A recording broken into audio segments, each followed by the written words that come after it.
Hey everybody, welcome to Stratosphere Lounge. I'm your host, Bill Whittle. Yeah, it's been a busy day. Been running around like a crazy man. One of the advantages to living in Los Angeles is it prepares you for a life in hell. Because if you're in Los Angeles in the first place, in order to get in the film business, that's your ultimate destination.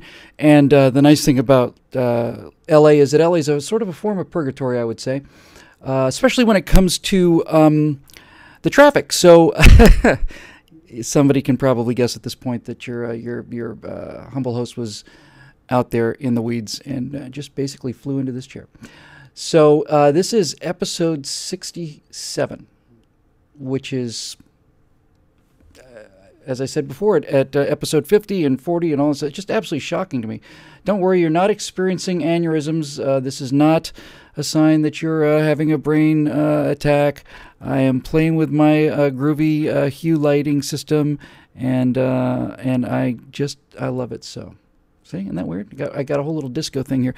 Matter of fact, the great thing about these hue lights, I've talked about them before, is that there are programs that'll do like disco shows and strobe effects and all that other stuff. But yeah, so yeah, great to be here, and had a lot of rest since I saw you last. That was good. And I've been running around in LA traffic all day, actually, is the reason why I got to cut it a little close today, but it's 6 o'clock. We made it. Yesterday, I was going to do the show, and I had to postpone it today because, as I said, the appointments were running so far overtime that I had that after one more, I'd start going backwards in time, and I would not have made it in the traffic yesterday. Just barely made it today. So anyway, as you know, we normally do a little, just a couple of quick thoughts before we get into the questions. I think today's going to be really fun, although I don't know for reasons I'll tell you about in a minute. Excuse me.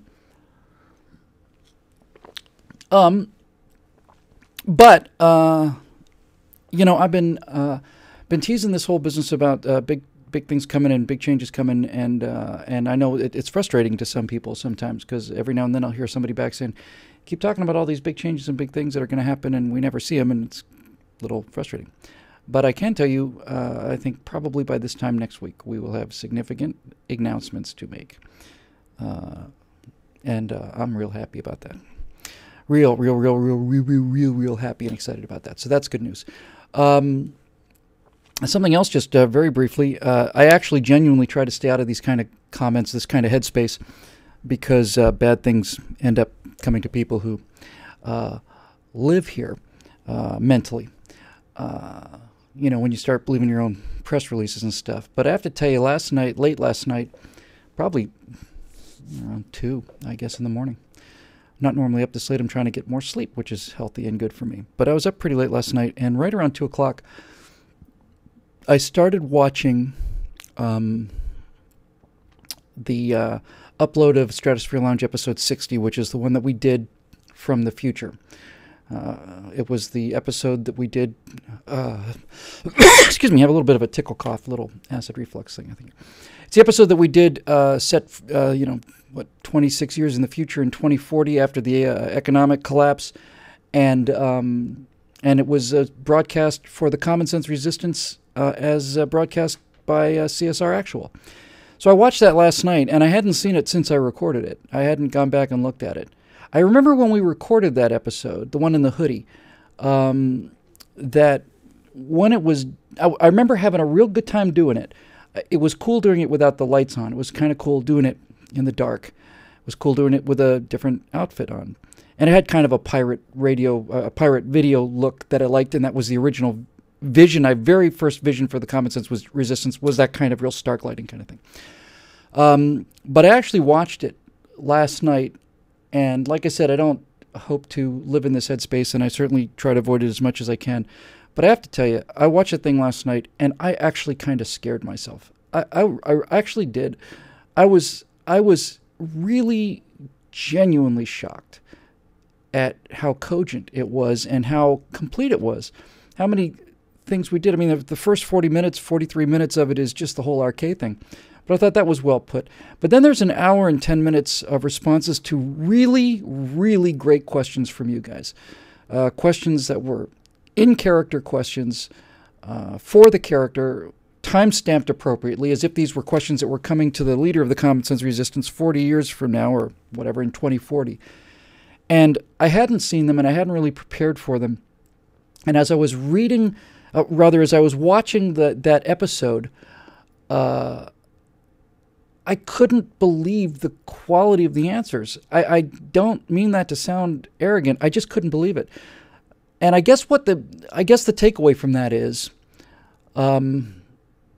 that I guess I have been thinking about this I know I've been thinking about it for years, and thinking about things like structureless systems, expert systems, self-assembling expert systems, hierarchical structures and lack of hierarchy in structures. But some of the stuff on the fly I'd done just a few weeks before, this idea about sending all of our messages out as text messages, because with that kind of a surveillance state, the presence of a pirate transmitting signal would be the end of the pirates that were transmitting. Send it on their carrier wave, send it in their,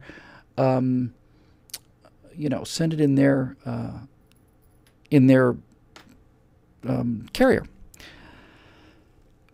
And I couldn't believe how well thought out it was. And that's all good news, because I have to tell you, this is not the news I was mentioning earlier, but I'm serious about this. We are going to do that movie, and we're going to do it this summer. I am absolutely convinced. I have multiple pathways to the financing. The financing is everything. So I am absolutely convinced that starting this summer, we are going to shoot a feature film called The Common Sense Resistance, and we're going to have some names in it, and it's going to be an action movie, and it's going to be it's going to look like a first-person shooter, and it's going to be designed for young people, and I'm not going to overwrite it, and I'm not going to be in it except for a minor role, and we're going to do it. And we're going to cast conservatives, and it's going to be grand.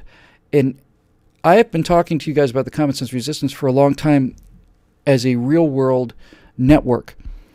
And it is a real-world network. But the way to launch that real-world network, in my opinion, is to put out an absolutely killer sci-fi action movie. And when you do that, it's going to get launched. And the fact, and I personally think that it's going to set up a feedback loop where the fact that once the movie starts in production, and that'll be content that we'll produce here, you'll be seeing the updates and stuff, and once that starts to happen, the network, the actual network here in 2014 will start to develop on the ground. And that ground-based network will connect to watching the movie, and it'll start to grow, and then it'll also be a part of the distribution mechanism. But once it goes out there and is seen by people, people are going to be amazed, I think, when that movie ends and they say, in order to join the Common Sense Resistance, go to csractual.com or whatever the case may be, or in order to start your own Common Sense Resistance wrench. It's not true for Big Bad Problems, but it is true for Common Sense Resistance, first movie we're going to do. Second movie, Big Bad Problems, is just hilarious and action and horror and fun. And the third movie is Aurora, which is the beginning of a sci-fi franchise. But movie number 1 and movie number 3, Common Sense Resistance, and then 2 or 3 years later, Aurora, have something that I've never seen before, at least I'm not aware of before. And that is that you will get out of that movie and there will be something that you can do in the real world to actually make happen in the real world what you just saw happen in the movie. So there is already, I'm talking to members of it right now, there is already the beginning of this Common Sense Resistance Network, and we'll get a website for that, and we'll start to codify that, and we'll start to really start pushing that out hard. That movie's gonna make a splash, I'm telling you. And then 2 or 3 or 4 years after that, after we get through Big Bad Problems, which is a nice intermediate step and fun, just a fun movie, just a cool, fun movie, Big Bad Problems. When we get to Aurora, hopefully in the next 3 or 4 years, when Aurora is released, there will be the Free Frontier, which many of you know about, ready to go. We will be able to take people's money and spend it on an actual, honest-to-God space program. And if you are a member of the Free Frontier, you will have a chance to walk on the moon for $9.95 a month on your credit card, and that's going to happen too. All three of these things are going to happen, and feeling very good about them because the news I mentioned at the beginning of the show will get us configured. It's like setting flaps for takeoff and everything else. It'll be crystal clear to you as soon as I can make the actual,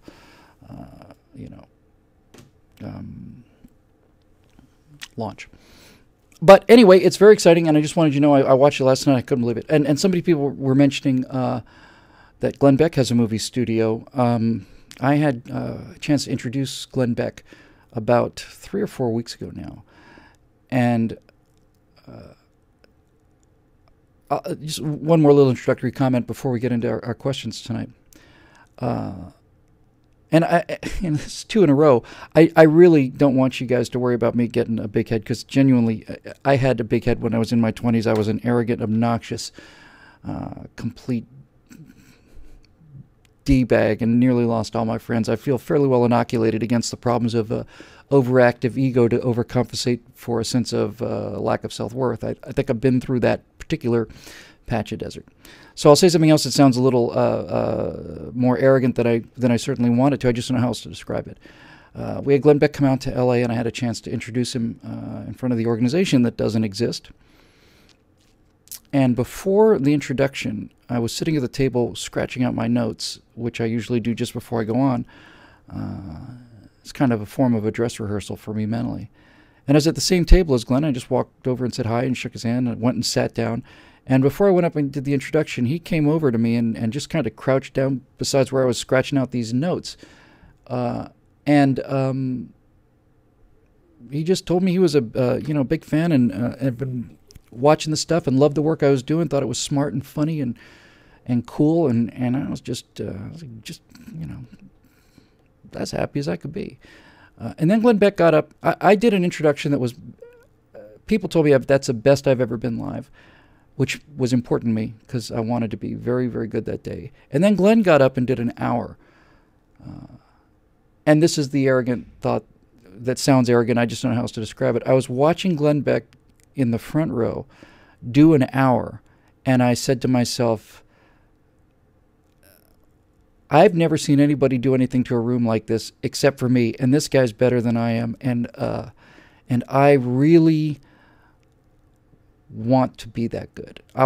If you're in any profession, if you're a tennis player or you're whatever, any profession you happen to be in, when you feel like you've achieved a level of mastery, when you feel like you've gotten as good at your job as you can get, there is nothing more joyful and nothing more liberating and encouraging and electrifying and motivating than to suddenly be in the presence of somebody who's better than you are, because then it kicks you up into another level.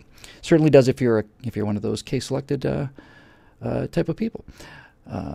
So I remember watching Glenn do this room, and I thought, I think I could be this good. I'd really have to put everything I had in the box. But it made me want to. It made me want to shoot him down. Not when I say shoot him down, I don't mean put him down. I don't mean disparage him. I mean, it made me want to get up there and get better than him. And if you don't succeed, then that's a good way to go down. So I don't know. He just owned that room. God, he was great. And I was captivated. And he called me up at the end of the thing. He has Glenn Glenn Beck is one of the most remarkable people in the world.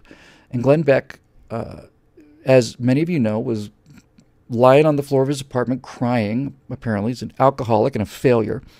He got up, and then he got out there and he started working, and he worked his tail off and made a radio career, which turned into a Fox News career, which turned into The Blaze, which is a gigantic success. He's moving into movies, he's moving into the culture, and he's going to succeed on a level that no one else has ever seen. He's going to do the kind of things that people like me talk about doing.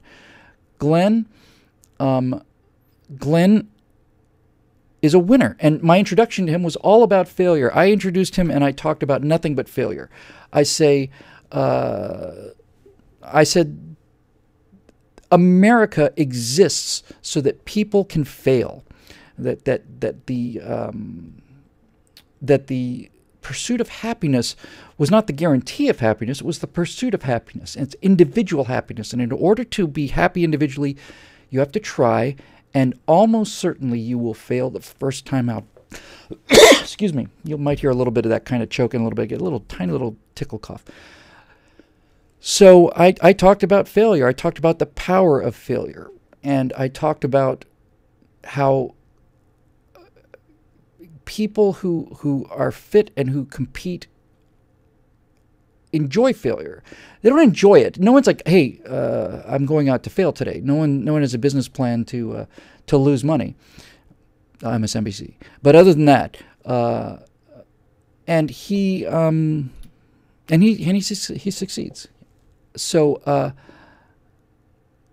because he's been such a financial success, Glenn has taken his hard-earned and well-deserved money and done what I would do if I had that kind of money. I wouldn't buy 19 houses, and I sure as hell wouldn't buy a $80,000 watch. That's just me. I have no problem with people who want to do it. You do whatever you want with the money you earned.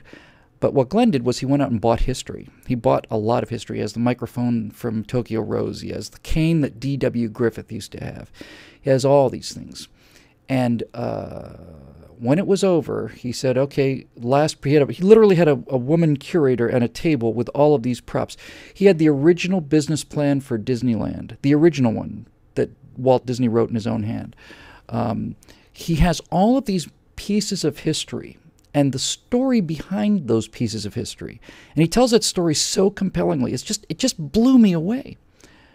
And at the end of this, I did this introduction, and it was really very funny, I have to say, and it was about the power of failure. And I said, ladies and gentlemen, please welcome one of the most successful men in the most successful country in the history of the world, Mr. Glenn Beck.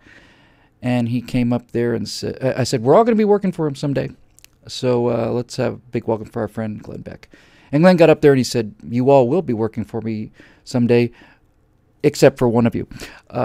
So that was a lot of fun. But at the end of this prop thing that he was doing, a miraculous piece of work. I've never seen anything like it. He said, and I've got one more. And he holds up this little piece of steel about that big. And he said, this is George Washington's compass. Not a magnetic compass, his compass, divider kind of compass, kind of thing you'd use on a map to determine distance, scale, and you'd plot out that kind of thing. And I was sitting in the front row, and he said, Bill, come up here for a second. So I got up there, and he pretended to stab me in the eye with a compass. And then he said, no, I'm serious, come up here. And I said, I think I'll watch from over here on my table. He said, no, come on up. So I brought a plate up with me to protect myself. And he said, here, I want you to hold this. This is George Washington's metallic steel divider compass. And he put it in my hand, and he said, just let it fall into your hand right here. Now wrap your fingers around it, and I did. And he said, now just let your thumb come to what would be a natural place. I'm holding George Washington's compass. He said, George Washington kept this in his pocket for 30 years, during the years he was a general and as president. He said, do you notice anything, Bill? And I said, I do. He said, what do you notice? I said, there's a depression. There's a dimple, like an impression, right where my thumb is. He said, yeah, that's exactly right. Take a look. And I held it up. This is hardened steel. And George Washington had held this divider in his pocket for 30 years. And over 30 years of worry, he had used it as a worry stone. He had used it to relieve some stress completely mindlessly. He didn't give it any thought. but he had rubbed this compass, this hardened steel compass, for 30 years, and I had my hand on his compass, and you could feel that depression in the steel where he'd worn the steel away from worry, and I was holding it in my own hands. And I'll tell you something, it's a powerful experience, and it reminds you that the big successes in history, the glorious founders and the 4th of July and George Washington, founder of the country and the first president, rah, rah, rah, big success, wonderful story. You began to realize that this was not a foregone conclusion, that George Washington spent most of his life thinking he was going to fail, thinking we were going to lose, thinking that this whole thing was likely to go down the drain, and further thinking that he was going to be swinging by the neck until he was dead. So I just bring that up for you guys because I know it's dark days out there for a lot of people. I know a lot of people are really terribly concerned about what's going on, and I am too.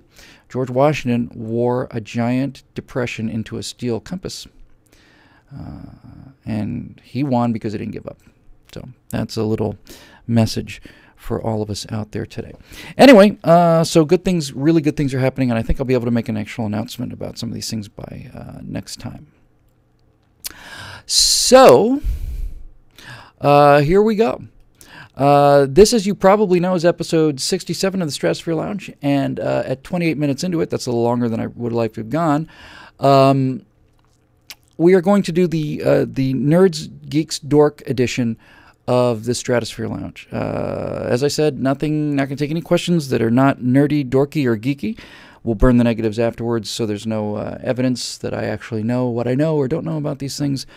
And let's get started. So, many people have asked where the questions come from. I put a link up for when the show's going to be. That's something else that's going to be coming, by the way. We're going to be getting some new office space and so on. And we're going to try and standardize this. I know Stratosphere Lounge shifts around a lot. It's a Wednesday show, Thursday, Friday, Tuesday. We're going to try and standardize that a little more. But I put the questions up on Facebook, and you get to put your question on Facebook, and that's where I get my questions from. And I grab the ones that I like and print them up, and that's how we do the show. So, first question from the Facebook page is from viewer and fan Will Biddle. And Will Biddle asks, hey, Bill, long-time viewer, first-time commenter, you say the Stratosphere Lounge is the worst produced show on the internet. How badly produced is it? Well, Will, I'll tell you how badly produced it is. It's so badly produced that your host has had that comment section open for 48 hours now and did not have time to review and pull the questions. That's how badly produced the show actually is. So, I have a reputation to maintain, and what can I tell you? We may actually put a dent in that. We may actually make an effort to make it the 4th or 5th worst produced show on the internet, and if that were the case, you'd see a significant marked improvement. So the short form is, I did not get a chance to pull the questions, so we're going to be reading them and discovering them together in real time. Here we go. Josh Barnes says, I literally have not seen a word of these. We'll just take them in order of ranking. Excuse me, I will get that fixed. Josh Barnes says, if Star Trek was a reflection of American values and culture, what does Doctor Who say about British culture?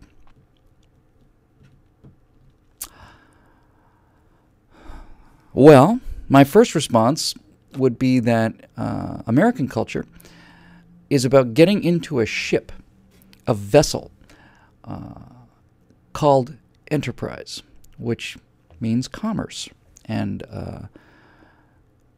taking this vessel with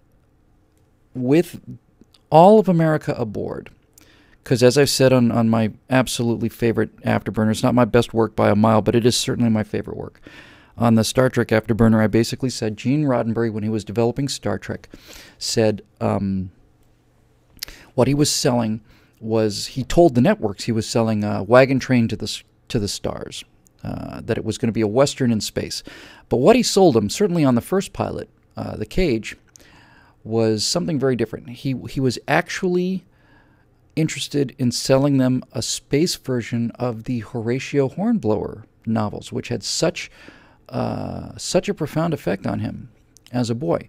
And many years after the show was a gigantic success, Gene basically said, that what interested him so much about the Horatio Hornblower novels, which, for those of you that don't know, was the story of a young captain, a very young captain, I think he might have been in his 20s, late 20s, mid to late 20s, who was the commander of a British ship in the Royal Navy. And he was on the other side of the world, in the South Pacific. And what Roddenberry said that he liked so much was that where Hornblower was, it took 7 or 8 months to get a message from his position back to London. Then they'd have to think about it for a while, and then they'd have to send a message back, which is another 7 or 8 months, which meant that you couldn't ask for permission, which meant that Hornblower, this 28-year-old kid or whatever he was, captain of this vessel, this little sovereign piece of the British Empire, was the British Empire. He was Great Britain. And he had to be the kind of man that Great Britain, through the Royal Navy, could say, this man understands our values and our principles and our interests so well that we can count on him to go to war, if that's the case. Open fire on a French vessel, let's say, even though we're not at war with France, let's say. That was what interested Gene Roddenberry about Horatio Hornblower, and that's what Roddenberry was trying to do with Star Trek. And he really got the hang of it when he did the second pilot, Where No Man Has Gone Before, and he got away from the sort of cerebral, distant, alone, isolated kind of introvert, which was Christopher Pike from the first pilot. He, as I said on that Star Trek Afterburner, the network did something almost unprecedented. They saw the first pilot, The Cage, which was very intellectual, and they liked it just enough. So they said, give us another one. We want more action. We want more action. We want laser guns and fights and fist fights. So we said you were going to give us a Western. We want a Western. We want monsters, and we want, this kind of thing. So Roddenberry came back, did a second pilot called Where No Man Has Gone Before, got rid of, what's his name? Who played Christopher Pike on the first one. Got his face right in front of me. Oh, man, it'll come to me. And replaced him with Jeffrey something. And replaced him with William Shatner. Canadian, strangely enough. But I say all that simply to say that the question is, if Star Trek was a reflection of American values are, or at least were, we are going to take a group of diverse people. The bridge of the Enterprise is America, because the Federation is America. The Klingons are the Russians, and the Romulans are the Chinese. Not so hard to figure out. But we're going to take America and put them in a ship, and we're going to go out where no man has gone before, and we're going to explore. And so Star Trek is a show about America's exploring. It's a look at America's history. It's a look at a collection of individuals with one man who represents the American ideal. Kirk is the only guy who's whole. Spock is half a person. He's all intellect and all reason and logic. McCoy is half a person. He's all emotion and feelings and sensitivity. Both of these half people, Spock is logic, McCoy is emotion, and Kirk is the will. The three of them together form a genuinely whole human being. Jeffrey Hunter, thank you, Denise. But everybody on the Enterprise is just part of this diverse thing, and they're out exploring, and this is how America behaves on the frontier. We come in peace for all mankind, and we're a research vessel, we're a scientific vessel, we have a science officer, we have science teams, but we also have shields and phasers and photon torpedoes. So, that's Star Trek. What is Doctor Who? I'll preface this by saying I don't know an awful lot about Doctor Who. That's never slowed me down before, not knowing what I'm talking about. But Doctor Who, obviously, is a very different kind of thing. First of all, instead of a very expansive place, instead of people going into a big vessel and then going out into a huge universe, it's very, very much into a very small place. It's a cool idea, the TARDIS, the idea that the dimensions inside the TARDIS are different than the dimensions outside, and it's a nice reveal. But there's something very London, very British about the idea of a hidden realm. It's kind of what Narnia is, right? We've got this old wooden structure, very nondescript, very plain. We've got a wardrobe. We've got basically a closet, and we open up the doors to this closet, and inside, in an unexpected, out-of-the-way, mundane, ordinary place, is a magical world. That fantasy is very different than the fantasy of people who are frontier people, because the American mythology is all about the frontier. We want wide open spaces. We're a product of wide open spaces. Wide open spaces and open prairies and undiscovered countries and bands of Indians that we haven't seen yet and dangers and all that other stuff are out there on a far horizon. We have to travel there, and we better have our 6 guns ready to go. The British model with Doctor Who is much, much different. As I said, it's set inside a police call box. So it's in a very nondescript, very ordinary kind of way. And it is the product, I think, of a culture, or at least a city in terms of London, that is so old. London is so old that there's essentially nothing new there. You're not going to find anything new in London. London's been there since Londonium, since the Roman times. So the idea that there are magical portals in London is what is the pathway to the imagination for the British mind. In America, we don't need secret pathways to an unknown frontier. We just walk out onto the frontier. We're products of the frontier. So I think that's the first thing. This mystical, hidden, secret, yet ordinary portal. It's a portal. That's the first thing.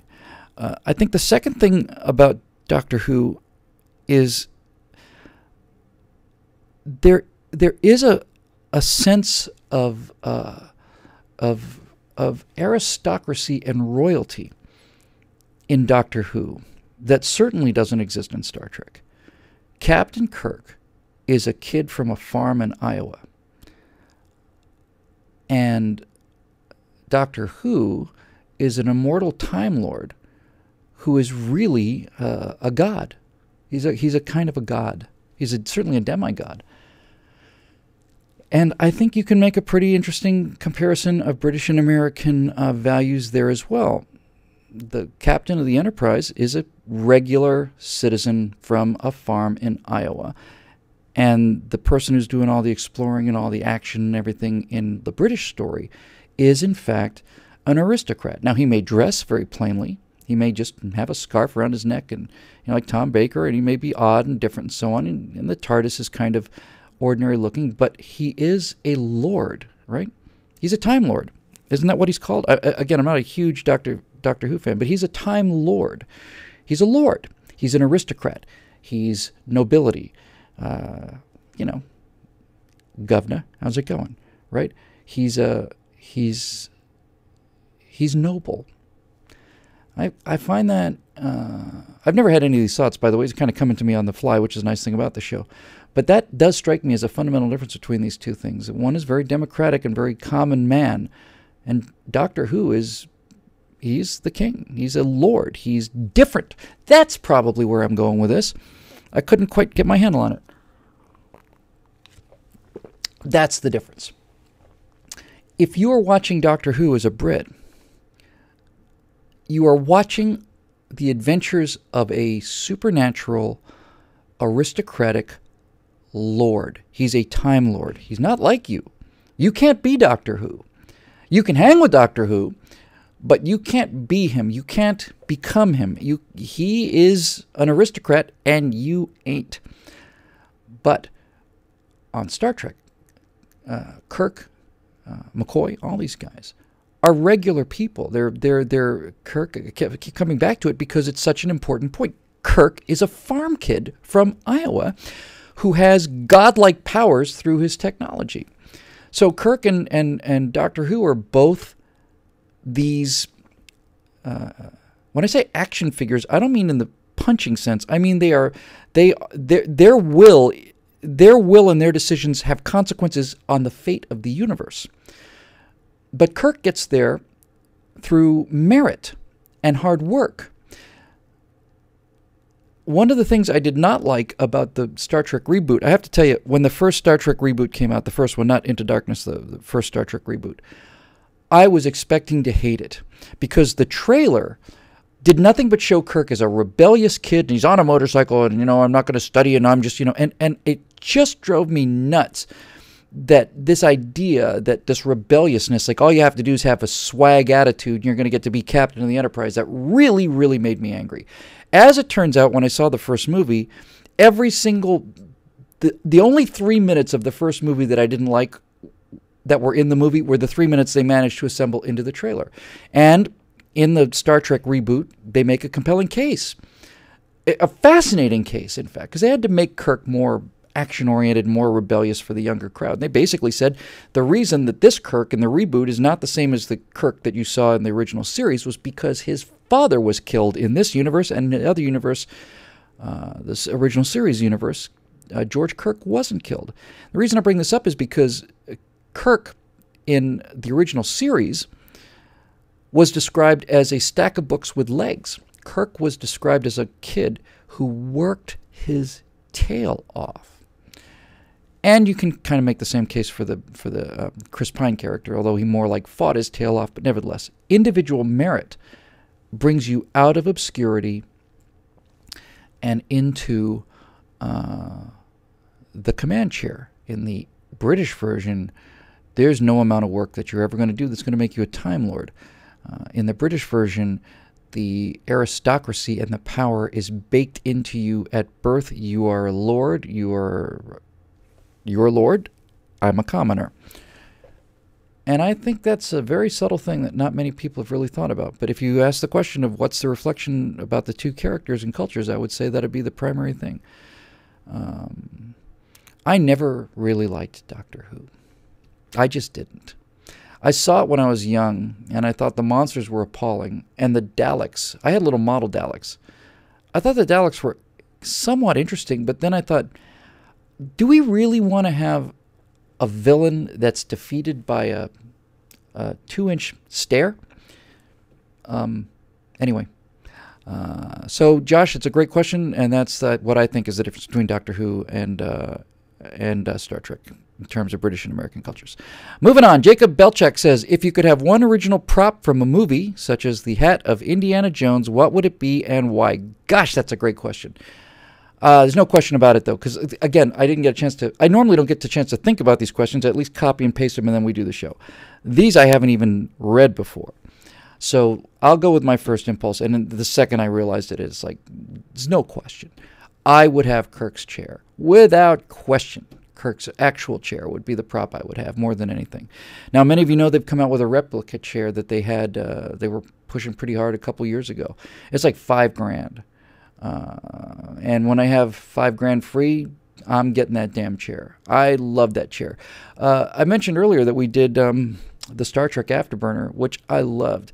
And technically, I built I purchased the 3D computer-generated bridge set for the Enterprise. I wanted to get on a couple of the practical sets. There's a number of people out there. There's some really great fan fiction that's set in that Star Trek universe. So there are physical, practical reproductions of the set, of the bridge set off the Enterprise. And I wanted to get on one of those. I couldn't pull it off. So we had to do it with a virtual set. I did build all of the animated displays. The set that I purchased came with the displays, but the lights weren't flashing and things weren't moving, and they have to flash or move or it's not the bridge. So the background in the Star Trek Afterburner is all computer generated, and there's a point to the story, and it reflects on the prop question. So I thought what we would do, including the captain's chair, was 3D. And I thought we would just take a stool and drape a green cloth over it, and I'd sit on the stool, and then we would position me, key me out so that I'm in front of the stool. I'm sitting on the stool, but the chair, the captain's chair, was all 3D. Now, as it turns out, that didn't work. The wrinkles in the cloth weren't working, and I couldn't get my arms where they needed to be because that wasn't a real chair. We had a guy who worked at PJTV, and he said, well, I'll just build the captain's chair out of plywood. And I said, okay. He said, can you get me the dimensions? And I said, I don't know. And I got on the internet, and within 20 seconds, I had the actual drawings from Paramount Pictures. The internet is amazing. It's just absolutely amazing. So I sent him the dimensions from the actual blueprints of the actual chair, and the next day I walk into PJTV Studios, and there is a plywood, chroma key green plywood captain's chair, and it's perfect. And the reason I bring all that up is simply to say that the one thing that's amazing about the captain's chair, because I've sat in Captain Kirk's chair. I've sat in the plywood version, which was correct to the dimensions, and I also sat in one where they were doing a Star Trek display, and I got there late one night, and they were packing it up, and they were literally taking it out of the building after it had been there for 3 or 4 weeks. And I said, do you mind if I sit in that chair for a second? They said, no, knock yourself out, kid. So I went in and sat on it there. But here's what's interesting about the bridge chair from the Enterprise. It is the most uncomfortable chair in the history of the world, not just because of the padding, it's because of the dimensions. There's no way to be comfortable in that chair. And the reason there's no way to be comfortable in that chair is because the captain's chair on the bridge of the Enterprise is not really a chair. It's a throne. Strange kind of a little circle back into the Doctor Who thing. It's a throne. And if you watch Shatner, this is not true for Next Generation or any of the other captain's chairs, only true for the original series chair. You watch Shatner, I'm going to have to move back to do this. He basically, as the captain, has 2 positions in that chair. So one of them is this. Sorry. One of them is this, where you're sitting in the throne, but your arms literally are out here. They're out here, and when you sit in a chair that wide, you have a regal kind of a pose, like this. So that's it. That's the captain on duty position to sit in that chair. That's the only way you can comfortably sit on the chair. Chair's very shallow. It's very wide and very shallow. It's not very deep. It's not a comfortable chair. So when Kirk is being official, he'll sit in the throne the same way that Lincoln sits in that too big chair for him in the Lincoln Monument, like this. When Kirk is thinking, or when Kirk is casual, or when Kirk is relaxed, the only way to get comfortable in that chair is to do one of these. And you have to pick a side because it's too wide to sit comfortably in the middle. You have to pick a side. So what Shatner does when he's being thoughtful captain or unofficial captain or playful captain, he'll pick a side of the throne and he'll sit here and he'll do this. He'll sit sideways in it. And sure enough, once we had that chair built for that Star Trek Afterburner, my posture mimicked Shatner's perfectly because there's only 2 ways to sit in that chair. There's to sit in it as Lincoln, or there's to sit in it as kind of interesting, wry, happy Kirk. And yeah, I want that chair. Now, it doesn't have to be the original. It'd be nice to be the original. I don't know who has it. Somebody probably will put it in the comment section. But they make a replica chair for $5,000, and that replica chair is indistinguishable. Black leather, the wood, the buttons, the sound effects, the little gumdrop lights, all that stuff. I want one real bad. I'll give you a couple of other examples because there are 2 things that are so close to being runners-up that I almost led with them, but it's the chair. The second thing I'd like to have as a prop would be the robot from Lost in Space. And once again, market and capitalism and all the stuff being the wonders that it is, there is a company that manufactures these. The robot was called a B9. B7? I say B9. That was the name of the robot. But I grew up with Lost in Space, and that robot was my friend. I felt like that robot was my friend. I wanted to be friends with a robot. I wanted a robot. I was 5 or 6 or 7 years old, I guess, during Lost in Space. And I loved the robot. I loved him. And for many years, prior to this company being formed, there was an entire submarket of individuals building the robot from Lost in Space.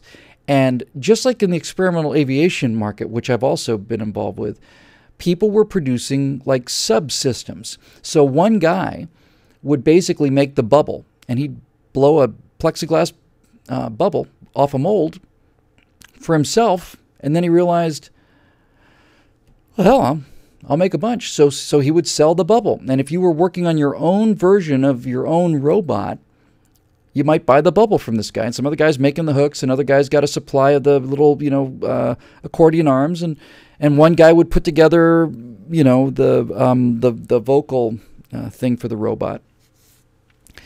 And then finally, somebody just said, well, hell, the people are spending thousands and thousands and thousands of dollars on these things. Why don't we make them? And so they did. I don't know if they're still in business. I know I saw 10 of them in a row. They were perfect. They looked like they came out of the same mold in 1964, 65, 66, I think, for Lost in Space. So having the robot in the back would have been great. And having the robot, and it lights up and all the things move and everything is really cool. I think some of them might have had articulated arms. Not sure about that. And I think you certainly can pirate the voice of the robot, which was, I want to say Don Tufeld. That sounds right to me. Warning, warning, that voice. He was also the narrator of the show, narrator of several other things, not known to many people, but the guy who was actually in the robot suit during the shooting, was a much smaller guy, blacked his face out so you couldn't see him through. He saw through the grill, the plastic grill that went around the collar of the robot. And he's, got dressed in black back in there so nobody could see him. But he actually said the lines while they were shooting. Dick Tufeld voiced it in later. And what's interesting is that as the actor inside the robot suit was saying the lines, which would eventually be overdubbed by Dick Tufeld, the actual voice of the robot, he had to hit a switch to make the neon flash with his delivery. And that switch was just inside the left claw. So if you watch Lost in Space carefully, which I never did as a kid, but certainly I've done recently, if you watch Lost in Space carefully, whenever the robot's talking, if you look very carefully, most of the time you can see the left claw of the robot twitching just ever so slightly in sync with the flashing light of the neon, because it's the guy inside the suit. Maybe somebody can tell me his name, I forget. Bill Thompson here in the comment section. That's why it's so much fun to watch a show live. Bill Thompson points out something I'd never realized, and I'm usually pretty quick to point these things out. But the robot was called B9, B-9, and Bill Thompson points out that it was called B9 as in benign. It's a benign robot. Get it? That's undoubtedly why it was called B9. But the B9 robot would be second. Somebody mentioned in the comments stream earlier that the oscillation overthruster prop from Buckaroo Banzai would be a really cool thing to have. It's just very small, unfortunately.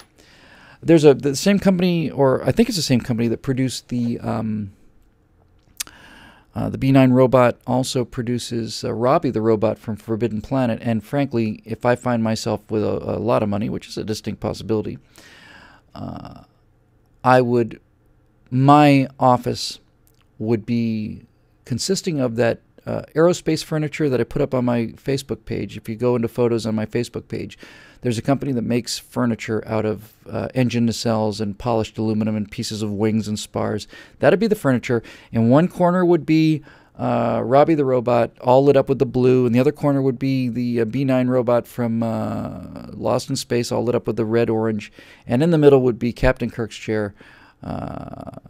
And I also wouldn't mind having a big-ass model of the Enterprise. And this is a source of much debate, but aficionados such as myself will tell you conclusively that the definitive, certainly the definitive Enterprise, if not the definitive spaceship of all time, is NCC 1701A.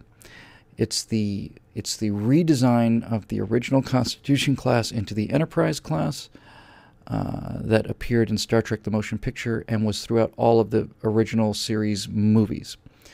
That Enterprise is brilliant, beautiful, stunning. Of course, that's that you see that thing and it's like, that's what I want. And somebody out there has manufactured a gigantic one, as big as the one they used in the movies, I guess. So that would be pretty cool. Yeah, that's the prop I would guess I would take, Jacob, in that order. Captain Kirk's chair, the robot from Lost in Space, then the robot from Forbidden Planet, and then a big-ass, lit-up, fiber optic model of NCC 1701A. Yeah. Last thing I'll say about Lost in Space, a couple people have mentioned, wouldn't mind having a model of the Sulaco, by the way. I wouldn't mind having a model of a pulse rifle from Aliens. But one of the people mentioning Dr. Smith in Lost in Space. And here's the thing I don't understand. And I know I don't understand it because I know for a certain fact that none of the cast understood it. And Guy Williams, who played John Robinson, obviously, apparently, this is just stuff I picked up, spent his entire rest of his life kind of bitter about this. But if you look at the first season of Lost in Space, it's actually really pretty good. It's a pretty good action adventure story, and Dr. Smith is evil. You get the impression quite clearly that, or there's not the impression quite clearly. He is a foreign agent. He's probably a Russian spy. There's no, oh, my back, oh, the pain, oh, the pain, oh, my delicate back, oh, you bunctious barnacle booby, none of that. He's just a genuinely dark, evil guy who tried to sabotage the mission, and then he ended up being caught on board the mission. And the first half of the first season, which is in black and white, is a pretty good action-adventure story. They get in the chariot, and they're running from, the planet's getting too hot, it's getting too cold, it's in this elliptical orbit. John Robinson's flying around in his jetpack. That's where my love of jetpacks came from. And the lasers in Lost in Space are really cool looking, really, really cool looking. And a Mylar jumpsuit, baby, I wanted one of those so bad I can't even tell you. And then somewhere through, so you can start to see it towards the second half of the first season, Dr. Smith starts to get a little more arch. And by the time you get into the second season, what is he doing? I think that Jonathan Harris made Irwin Allen laugh. And I think that's the only reason. But the show just went off. And season 2 and season 3 is silly. I still loved it because I was a kid, and I didn't appreciate it. I didn't like Dr. Smith because he got the crew into trouble all the time. But I never thought he was funny. Looking at it now, what he's doing is so odd. It's such a, just from, forgive the theater speak, but it's such a bizarre choice. And it takes the show in such bizarre ways. And Guy Williams, as I said, was sold. He was Zorro. He was a star. He was a TV star. You're going to come and be this action-adventure star, and you're going to be the center of this science fiction show called Lost in Space. And you're going to be the hero, and you're going to be the guy who does all the rescuing and stuff. Okay, swell. Next thing you know, you do a season, and by the end of the first season, you're going, I'm not liking where this is going. Second season comes along in color. We're all wearing our polyester matching outfits here, oranges and yellows and stuff, and I guess there were greens and oranges in season 2. In any event, all of a sudden Guy Williams is looking at the script and he's like, Will, I'm heading out to the weather station with the family. You, Dr. Smith, and the robot stay here and make sure nothing bad happens. Okay, Dad. And it's yet another Will, Robot, and Dr. Smith episode, and yet another Will, Robot, and Dr. Smith episode. And Guy Williams was really quite upset about it, and I don't blame him. Anyway, that's it since you asked. Jacob, how are we doing on time? Awesome, an hour. Go another hour. I get the feeling we might want to make this a two-parter as well because I just love this stuff. It's shocking how much I love this stuff.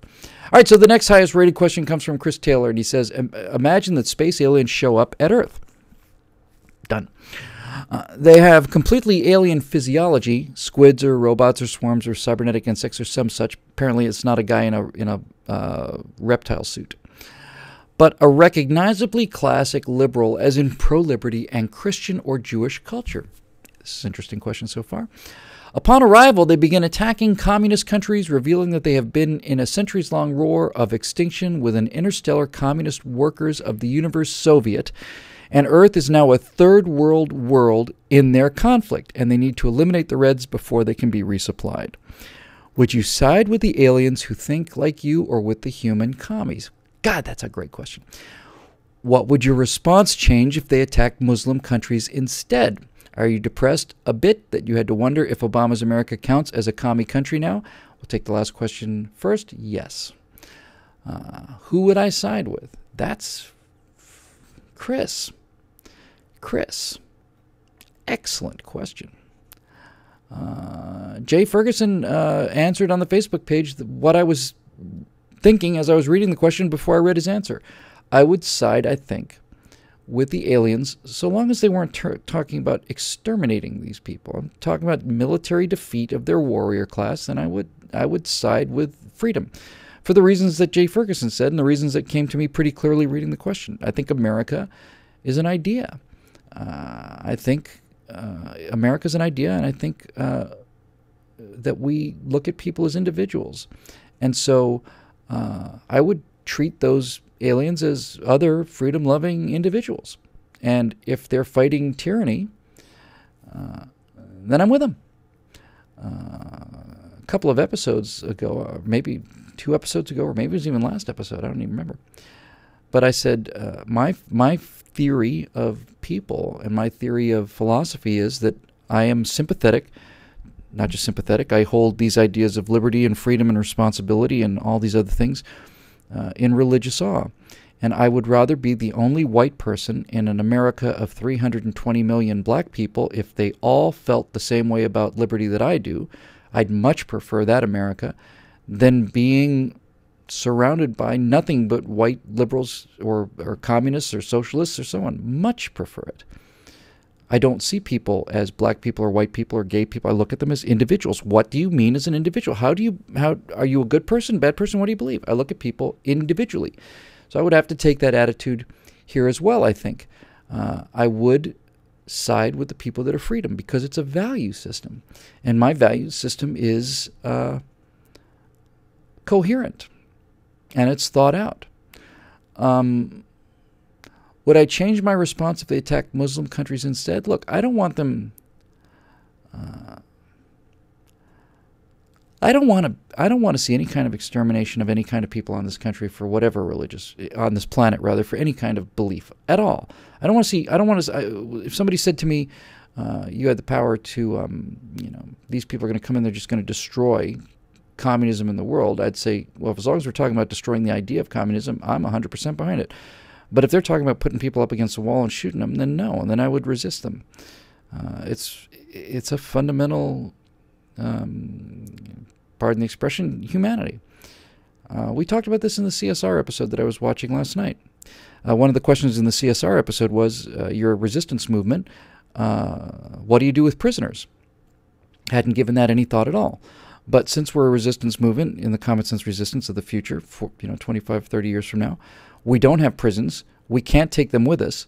We have a choice. We can either kill them or let them go. Those are the two choices. If we let them go, after they've been captured as prisoners, they not only experience, but they know who we are. They know where we are. They've made some of us in terms of IDs. They know where they found us. They've got all of this intelligence. So the strong case to be made from a common sense point of view would be to kill them, but I don't want to be part of an organization that kills prisoners, so we let them go. Right? It's the fundamental humanity of it. You cannot, I will not, ever find myself on the side of a team that is executing people for their political beliefs, even if their political beliefs are that they will execute me for my political beliefs. That's how you fight monsters without becoming a monster. You have to stand for life. I mean, you have to be decent. You have to be decent. You have to be worth fighting for. You have to have an idea that's worth fighting for and dying for.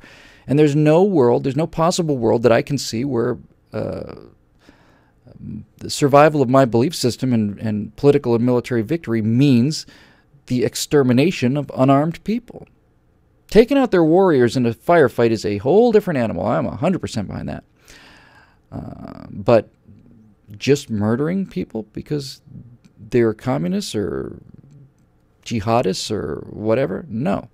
So that's how I would answer your question, Chris.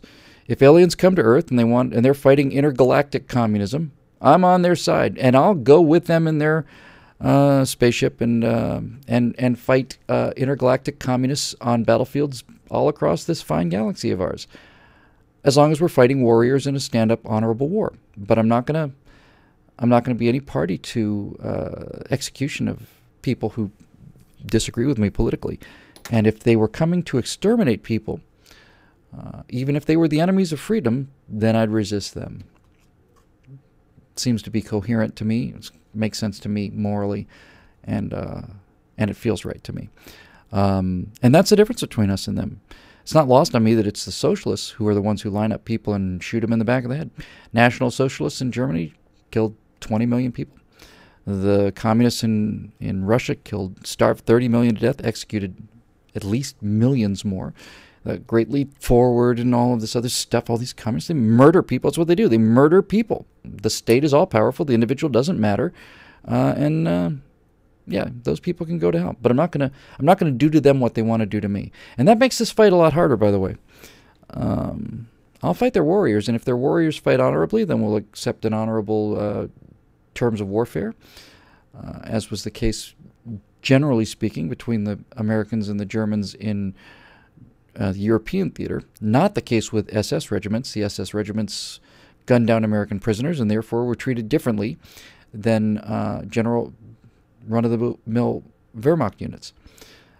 But many Japanese units were not fighting with the same rules that we understand in the West, considered the idea of surrender to be subhuman, tortured their prisoners and executed their prisoners, and so the Marines said, that's how you want to fight it, then that's how we'll fight it. I have no problem with that either. But anyway, yeah, it's a great question. Great question. Moving down the list. Rorschach from Watchmen, hero or villain? I have to tell you, I didn't read the comics. I don't read any comics. I've never read comics. I'm not disparaging them, just never did anything for me. So all I have to go with is the movie. I thought he was a hero, but I hated that movie. I thought Watchmen was the most morally depraved film I've seen in a long, long, long, long time. I just loathed that movie. I loathed everything about it. I loathed the morality of it. I loathed the cynicism of it. I loathed this idea that Dr. Manhattan is going to exterminate, I just hate, this is one of the things, like, is there any chance they can all die? And of all the people in that movie, I seem to remember liking Rorschach the best. So I would go with Hero, because I don't know enough about it to really go into any more detail than that. There's another reason I did like Rorschach, however, and that's because of the actor who played him, whose name, again, eludes me. And nice thing about the show is it's going to show up right over there in about 10 or 15 seconds. I can't remember the name of the actor who played Rorschach. I almost said Horshack. But he's terrific. And I've always liked him, and he went a long time without doing any work. But the reason I'm so fond of him was he was in one of the best movies ever made, and one of my favorite movies of all time, and a movie that absolutely changed my life. And that movie was called Breaking Away. If you haven't seen Breaking Away, I cannot recommend it highly enough. It's not science fiction, it's not horror, it's not geeky. It's about 4 kids in a college town who are not in Jackie Earle Haley, thank you, Ellen Fewer for the win, and here Eisenfewer, and here come about another 100 coming up.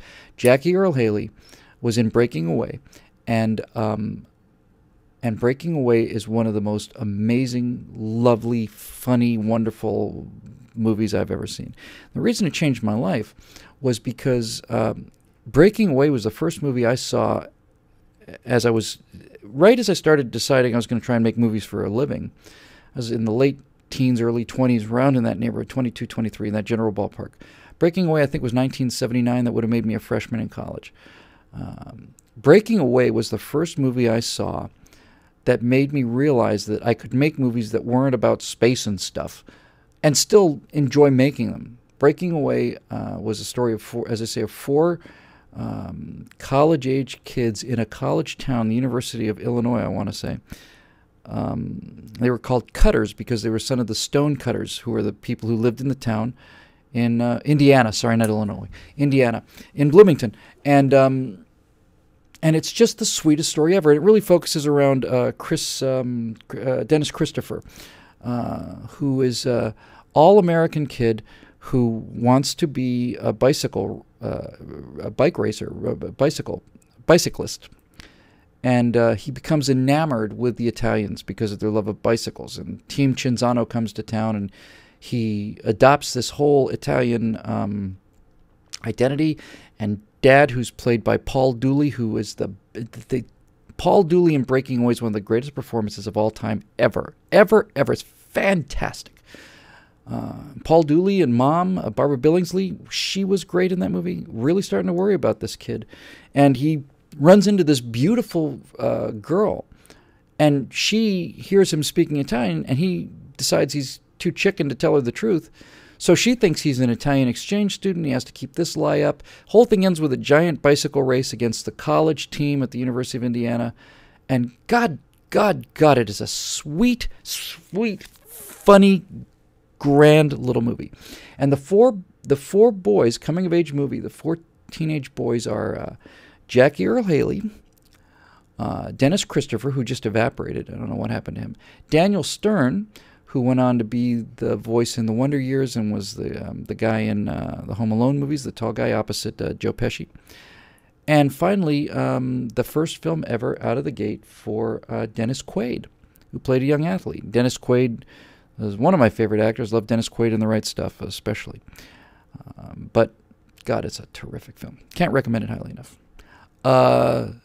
So, that's about all I can give you on Rorschach. Sorry about that, Dylan. That's about all I know about it. Oh, look, it's a guy named Tiemens. Joshua Tiemens says, with the bill of the 1980s, presumably that'd be me, not the farm bill of the 1980s, which is a whole different character, be disappointed or surprised with the technological progress of 2014? Great question. He would be both disappointed and surprised and impressed. That's the great kind of, disappointing and inspiring at the same time. And I think you probably could group it. The horrible disappointment in technology for me comes with vehicles. Vehicles.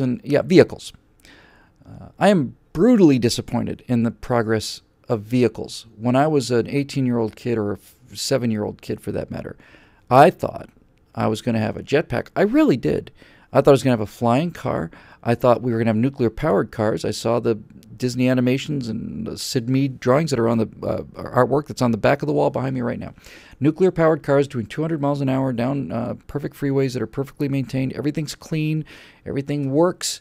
There are no underclass. Technology and power is civilization. Energy is civilization. Widespread nuclear power, safe nuclear power, and everybody's great. I thought we'd have private submarines. I thought there'd be a moon base to live on. I thought there'd be several under the ocean bases that we could live in, and that we could do in our little nuclear powered submarines and go spend a weekend down there under the ocean. So my disappointment, and needless to say, the space program, we were supposed to have been at Saturn by 1970. We should have been on Mars by 1980.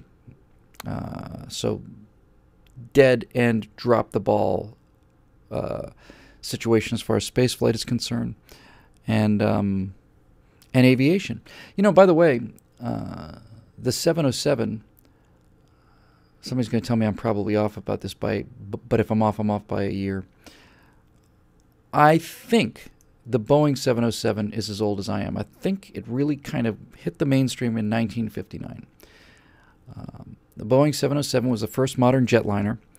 And that would make the Boeing 707 55 years old today.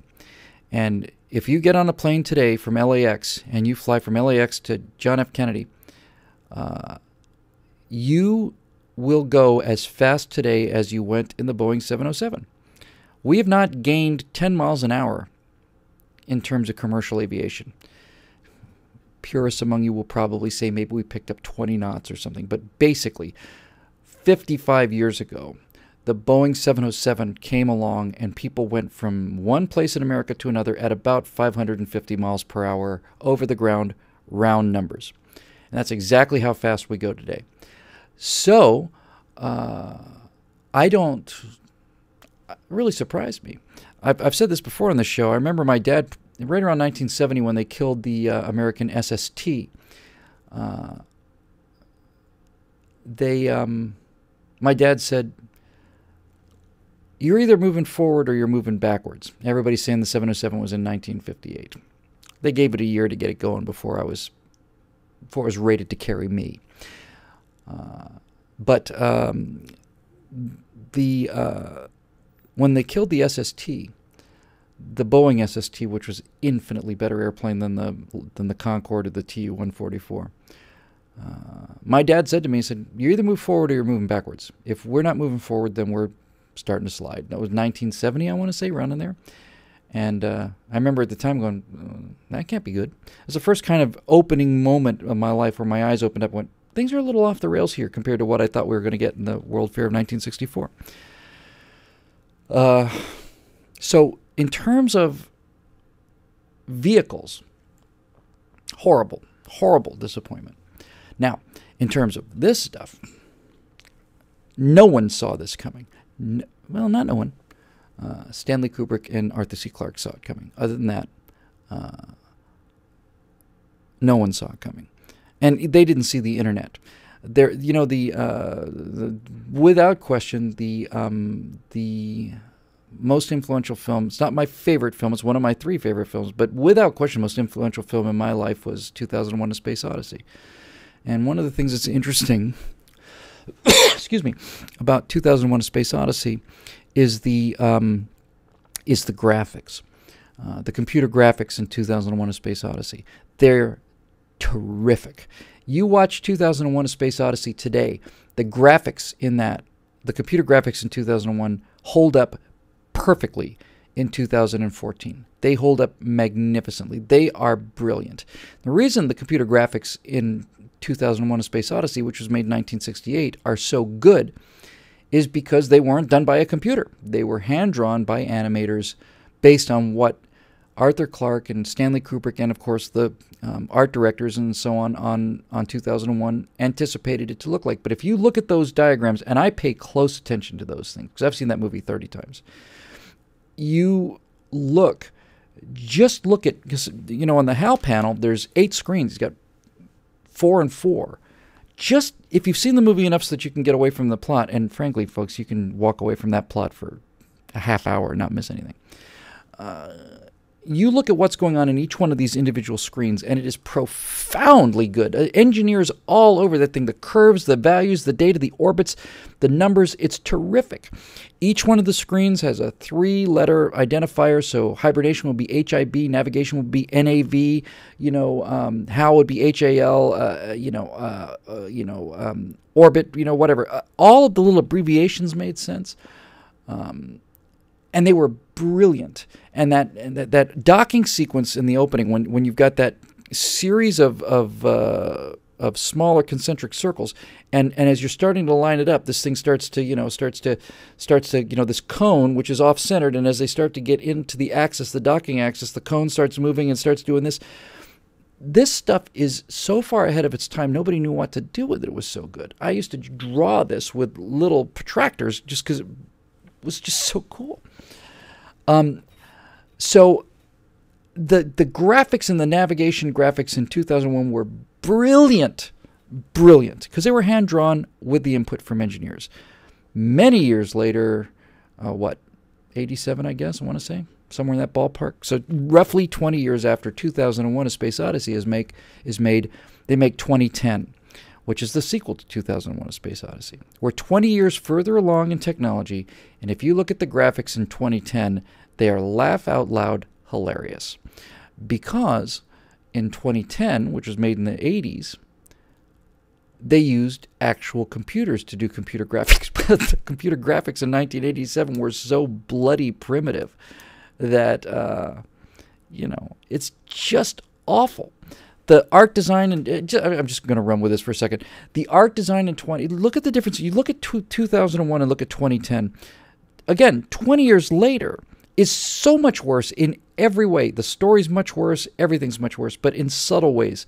And this is what happens when you get lazy. In 2001, you had probably the best brain on the planet in the story, and that was Arthur Clarke. Arthur C. Clarke understood space and understood technology and understood things in such a way that it was built into the script. Stanley Kubrick is without question, one of the great directors of all time, probably had the best eye of any director in history. And Kubrick and Clarke together built a world that looked real on board Discovery, and Discovery holds up as well today as it did in 1968. Discovery is magnificent. The art design is terrific. As I said, the graphics are terrific. The suits, you look at the spacesuits closely in 2001: A Space Odyssey, and all of the things have mechanical joints in there, and they look like they're inflatable, and there's mechanical seals on everything, and the ship looks like a ship. Fast forward 15 or 20 years, or however much longer it was, to 2010, and what do you get? You get the laziness that comes from somebody who thinks they know what they're doing. In 2010, as just a couple of small examples, every single door and every single hatch has like 4, 9, K, B2, just plastered everywhere. Why? Well, because in space, everything will have a letter and number on it, apparently. They didn't do that in 2001: A Space Odyssey, and it makes the ship look silly. In 2010, look at the suit. It's the same suit when Dave Bowman makes a reappearance in 2010. You got the same actor, but look at the suit. They remade the suit in 2010, but if you look, the pants just hang there. They're just like pants. There's no seal to the boots. There's no seal. It's got the same basic formula, but all the details are off. All the details are off. And obviously in 2010, they do the dumbest thing that has ever been done in history, ever. And that is, they're standing around a table, and they're trying to decide how they're going to put these two ships together. And they've been walking around on a flat surface. It's not like a spinning centrifuge in 2010. Actually, come to think of it, their halves are spinning. I take that back. But they're walking with centrifugal gravity, and they're having a conversation, and Roy Scheider, who I liked in Jaws, and I liked quite a lot in All That Jazz, but who's not a great actor in my opinion, takes a pen and places it in the air, and he lets it go. And it's just hanging there in 0G. You know why? Because it's space. Because it's space. You know who the hot Russian was in that, by the way? The super hot Russian commander in that movie? Helen Mirren. And Helen Mirren looked great then, and she looks great now. So it's sloppy, and it's lazy, and it's derivative, and it's badly done. But the graphics are done on actual computers in 2010, and they're probably done on Apple IICs or Apple IIes. Oh, we got computer graphics like done by the actual computer that you can go down and buy in Radio Shack. Appalling. Appalling. Terrible. Terrible. Dave Olson says that it's because the Leonov was a Soviet ship and Discovery was an American ship. Don't buy it, Dave.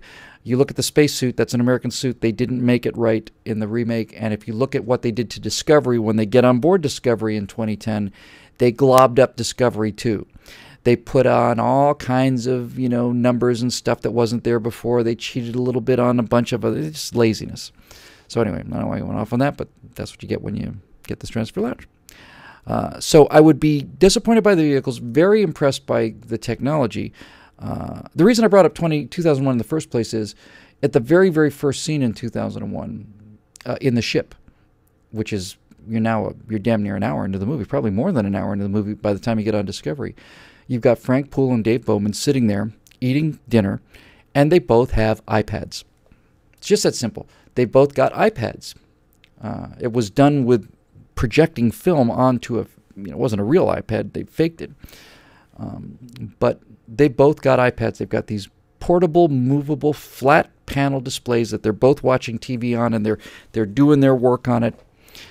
So with that one exception, I think nobody saw the home computer market. But honestly, guys, if you really want to, the one thing I'll say in this entire episode that is probably the most profound thing here that I'll say today, it's not a high bar to clear, mind you, is this. Nobody saw the internet coming. Isn't that just astonishing?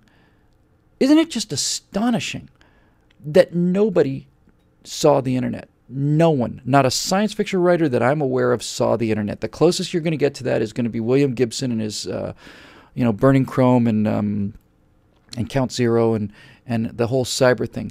But he's talking about jacking into your head, and he's talking about accessing security systems on a corporate world. But that's not really the internet. It is to some degree. It's linked computers, and it's accessing them through portals and so on. But nobody saw the internet. Nobody saw the commerce and the interest. Nobody saw this. Absolutely out of nowhere. Winston Smith, Room 101, great name, says Pornell and Niven had some ideas that are similar to the internet. And some other people say some people saw it coming. Well, that's swell, but I'll tell you, I didn't see it. I read a fair amount of science fiction. I saw every science fiction movie made, and nobody that I was aware of predicted this ability of computers in a person's home to talk to other computers and do things like online gaming and online commerce. And, yes, of course, every now and then you'd see like an IBM thing from like 1966, and it's like, this woman is shopping from home, and a screen comes up. It's probably she probably has to hit a stylus or something. But that's not the internet. It's like, here are 4 pictures from the store that this computer is hooked up to. It's not the internet. I'm telling you, it came out of nowhere. And it's astonishing. It's just astonishing. And we have not even begun to see, I think, the beginnings of what this thing is going to do. Because the internet is what put us into a third age, information age, and the entire idea of the common sense resistance, where you've basically got molecules in a soup, and these molecules come together, assemble themselves for a specific purpose, go back to the soup. That is only possible because of the internet. So, again, I'm not saying nobody said, gee, we could connect a computer to another. I know they've been working on that. And gee, what if we... But nobody saw the internet as a cultural phenomenon, I guess is what I'm trying to say. Nobody saw that you'd be able to play games with other people or online porn, for that matter. Nobody saw the commerce. Nobody saw what we're doing now. And I wasn't aware of it anyway. So that would be what I was most impressed with, Joshua, is the disappointed with vehicles and astonished by the power of computers and personal computers. The idea that individual people could have this kind of firepower, horsepower, in terms of computing ability and graphic ability, and the idea that I can carry in my wallet, in my pocket. I have the sum total of human knowledge here. And if I had said that to somebody in 1960, what they would have assumed is that I have a device that has so much memory that we're able to put the sum total of human knowledge onto there, which they probably, if I said this in 1960, see this device, 1960 scientist, sum total of human knowledge is accessible to me through this device. They probably, almost certainly would have thought, okay, they've got enough memory storage in the future so that we can put the text of every single book into this memory, and he can read the books as necessary. Aristotle and all this other stuff. That's not what I'm talking about at all. I'm talking about, if I wanted to see episode 4 of season 2 of Lost in Space, I can see it right now. The idea that this would connect not to a central location where everything would be stored, that in itself I think is mind-shattering and completely unexpected. We're going to access the central computer with this. No, there is no central computer. There are some central nodes, and YouTube is one of them, and Facebook is one of them. But you know, if you start a search, just the idea of a search engine is a completely unheard of thing. But if I want to find something like, for example, I'll give you a great example. There was in Boys Life magazine. I've told the story before. There was an ad for a submarine that looked like a nuclear sub, and I thought it was a real sub. I thought you put it in the water. My dad said, "I've looked into it. It's just a cardboard box." I was brutally disappointed by that because I thought it was literally a cardboard box with a print of a nuclear sub on it, but it turned out it was much cooler than that. But I've never seen it. I'd never seen what people who bought that Polaris nuclear sub out of Boys Life, which I wanted more than anything in the world, I'd never seen what they look like. And then finally, I did a search for it, and there it was. And it wasn't on YouTube or anything. Some guy had a blog. He'd been given one as a kid. Here's a picture of me and my Polaris nuclear sub. Didn't look anything like the print, but it looked a lot cooler than what I was told it was, which is a cardboard box with an image on it. It was actually kind of looked like a spaceship. It was pretty neat. That was on a guy's blog. So the idea that all of this information available to the human race would be dispersed and that so much of it would be cultural in terms of, you know, there's virtually nothing that I can't find out there because of this. You know, before Space Ghost Coast to Coast came back as an ironic talk show, I used to love Space Ghost. Get on the web. I can see episodes of George of the Jungle, and I can watch Top Cat, and I can watch Supercar, and I can watch anything that I grew up with because it's here. And that's amazing. So that's a benefit, but pretty tough deal compared to the fact that I thought we'd be having this conversation from the moon. Moving on, Jacob Belchek asks, "Greetings, Bill. What's your favorite comic book character?" Said earlier I didn't read a lot of comics, so I'm going to have to go with simply the most boring, generic, silly, common, vanilla answer there is, and that would be Spider-Man. I thought Spider-Man was a really interesting character, and in my extremely limited, I'm telling you right now, I didn't do comic books, and I didn't like comic books much. I didn't read them. I don't think I've ever bought a comic book in my life. But I like Spider-Man. I like the idea he was a teenager, and I liked the way Spider-Man was drawn. I liked the poses. I liked the dynamics of it. Well, now, looks like we lost our internet. We also seem to be, are we still recording? I lost the feedback on this. That's disturbing. It looks like it's back. We had a low bandwidth warning. The recording is still good, I think. So if you lost the picture there, sorry about that. It'll be on YouTube, hopefully in one piece. Because Ustream sucks it up and then pushes it back out. And sometimes when they push it back out, that's one thing. But it looked like we kept recording. We probably got another 20 minutes, half an hour to go tops. So we'll just let it go. Hopefully, it came back for me. It'll come back for you. Let's see.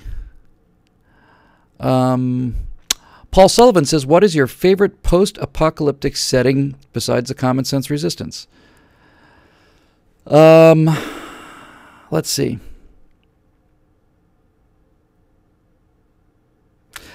I think you could say that the Common Sense Resistance owes the most to I would have to say probably the human resistance to the Terminators in the Terminator movies. That was dark and depressing and hopeless. That's why I liked it. I like the idea that that this guy, John Connor, has to be killed, and it's so important to kill him that we're going to go back in time to kill him, because John Connor is standing in the rubble in Terminator 2, which is a great movie, really great movie. And John Connor's standing on the rubble, basically standing on a mountain of human skulls, watching these death machines in the sky and on the ground, killing actual irreplaceable human people. And yet, this ragtag group of humans are apparently enough of a threat so that we have to send a machine back in time to kill Sarah Connor. That's a really hopeful viewpoint. And the human resistance, the little bits of it that you see in Terminator 2, is a real inspiration for the common sense resistance. Rubble, underground, ragged, poor food, hiding.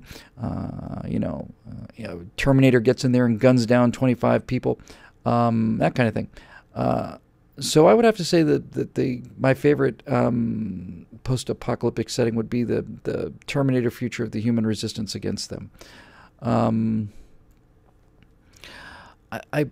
liked Road Warrior a bit. I don't think anyone's ever really done what I really would like to have seen it do. Ooh, boy, I'm almost getting a movie back that I wanted to get. What was that? What was that world? What I was going to say about the Road Warrior was I love that post-apocalyptic car thing, but it's set in Australia. And Australia is not a car culture. If the Road Warrior had taken place in America, that would have been really, really cool. Death Race 2000 got into that a little bit. Now, there was a role-playing game. I want to say it was from Steve Jackson's games company called Car Wars. And that was a role-playing game where you basically took a car and you had a certain amount of money and you'd put a machine gun on it and you'd take over this resources. You get a little more money and now you can get a bigger car with a better engine and tougher tires, and now you got a machine gun plus a rocket launcher. And basically in Car Wars you just drove across a post-apocalyptic America and kicked ass on the road. That was kind of cool.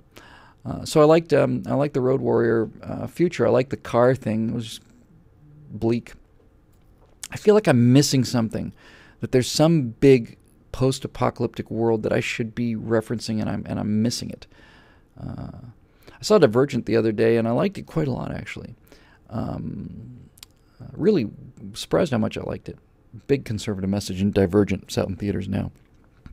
But coming out of Divergent, it reminded me of Logan's Run, which is one of the most absurd movies ever made. But still, Logan's Run came out in that great, horrible desert, that sci-fi desert of the mid-'70s when nothing. There was Logan's Run, and that's it. There's nothing before it. The previous thing prior to that was probably like Silent Running, and then you have 3 years without a sci-fi film, and you get Logan's Run, and it's like we're so desperate for some kind of sci-fi view of the future that we know, okay, fine. And, Logan's Run was what, 74, 75, 76, somewhere in there. And you're thinking, this god-awful miniature city and this awful, corny storyline and stuff. And you're thinking, it's just never going to get any better.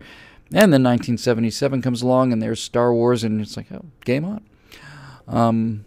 So, anyway, moving on here. We're going to do another 20 minutes. Caleb Belchak. Sorry, Caleb. Caleb Belchak says, what fandom do you consider yourself a part of? Star Wars, Indiana Jones, Lord of the Rings. What would you think if we, your loyal Strata Loungers, were to create a CSR or Big Bet Problems fandom? I'd expect no less of you.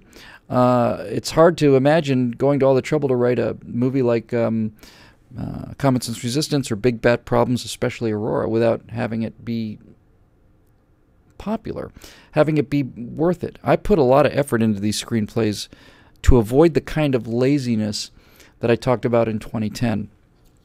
One of the problems I had in Aurora was I had to have somebody do an EVA, and it had to be life-threatening.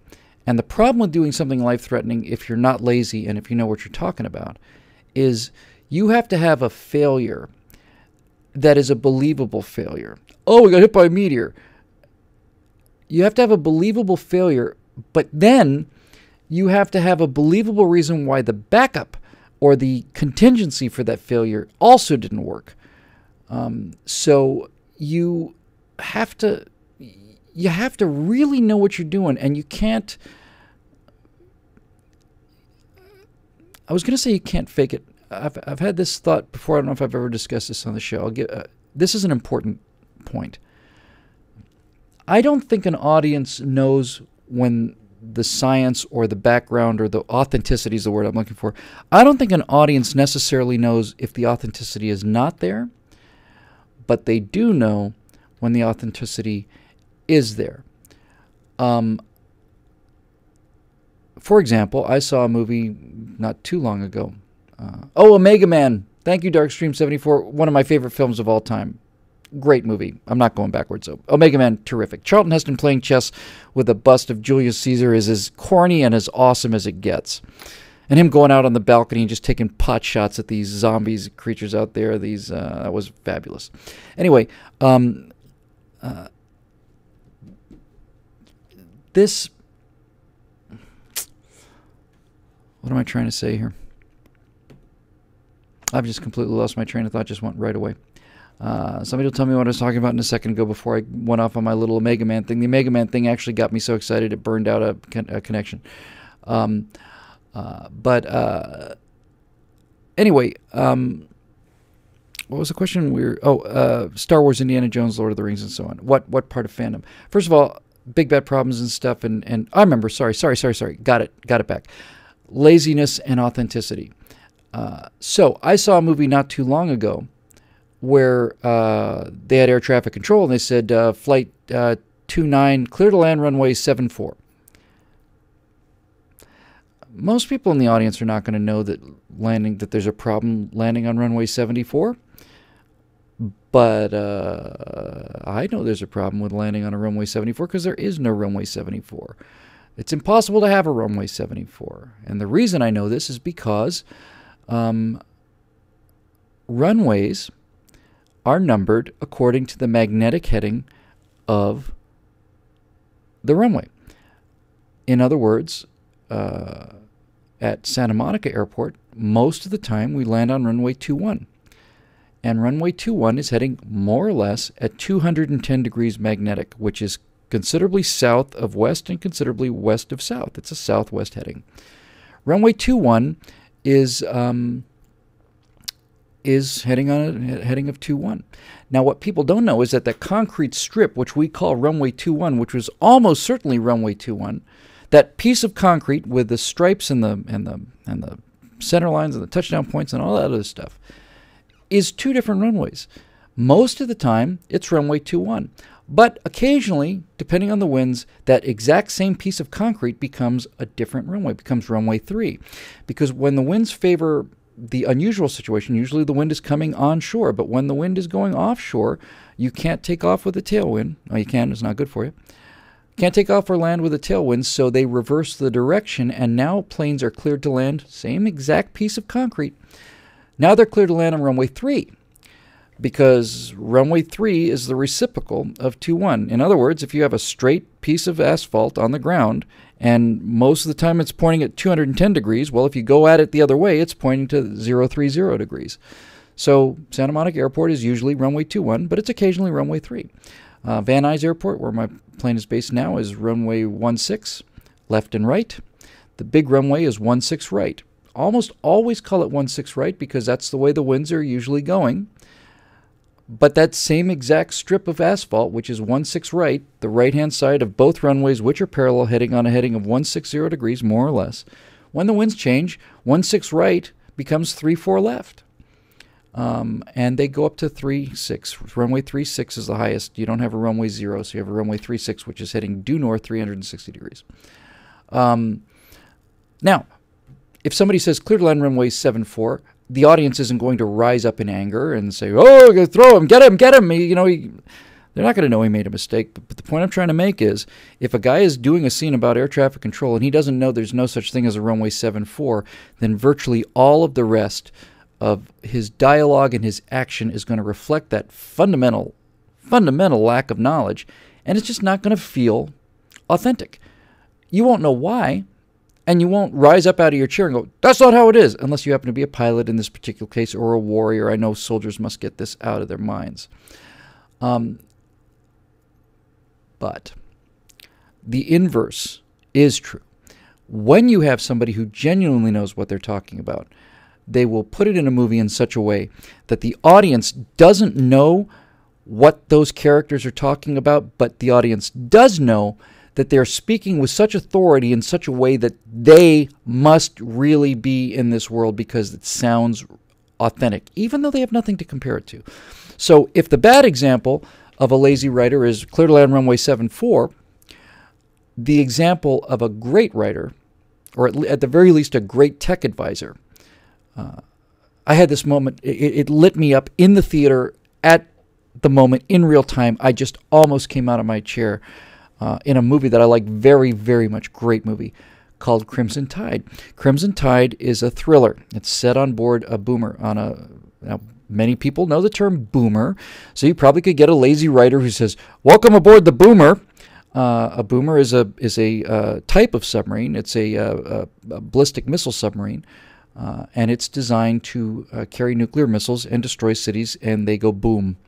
And that's why it's called a boomer, because it launches big, large numbers. I want to say 24, but I don't know for sure. 24, I think, Trident missiles, each with a triple MIRV. So that's a lot of nuclear power. One Ohio-class SSBN submarine ship ballistic nuclear has more destructive power. There's more destructive power on one American SSBN than was released during all of World War II. All the bombs, all the artillery shells, everything dropped during World War II. There's more power on one American ballistic missile sub than there was released in World War II. But a ballistic missile sub is only one type of sub. There are several different types of sub, but in the military there are really two different kinds of submarines. There are the ballistic missile subs, which are weapons used to destroy enemy cities, and then there are hunter-killer subs, attack subs, subs that kill other subs and other vehicles, as a general rule. And in America, in the U.S. Navy, that would be the Los Angeles class 688, 688I class, for years the best sub in the world. They superseded it with the Seawolf class, which was much bigger, much more expensive, really fine submarine. And then that sub was so expensive that they kind of walked the Seawolf class back. I think they built two, the Seawolf, and I want to say the Jimmy Carter, which is enough to make you ill. And then they walked it back to the Virginia class. The Virginia class is a step up from the Los Angeles class, kind of a step down from the Seawolf class. So anyway, this is what I know. Now, I'm watching Crimson Tide, and I know a bit about subs, I would say. I've played a lot of sub sims. We talked about that in the video game show. And I love subs. I love them. And I'm watching this movie on board an SSBN, and I'm listening to the I forget who the dive officer, make your depth 180 feet. Aye, sir. Make our depth 180 feet. Forward planes down 5 degrees. Aft planes up 2 degrees. Whatever the numbers were.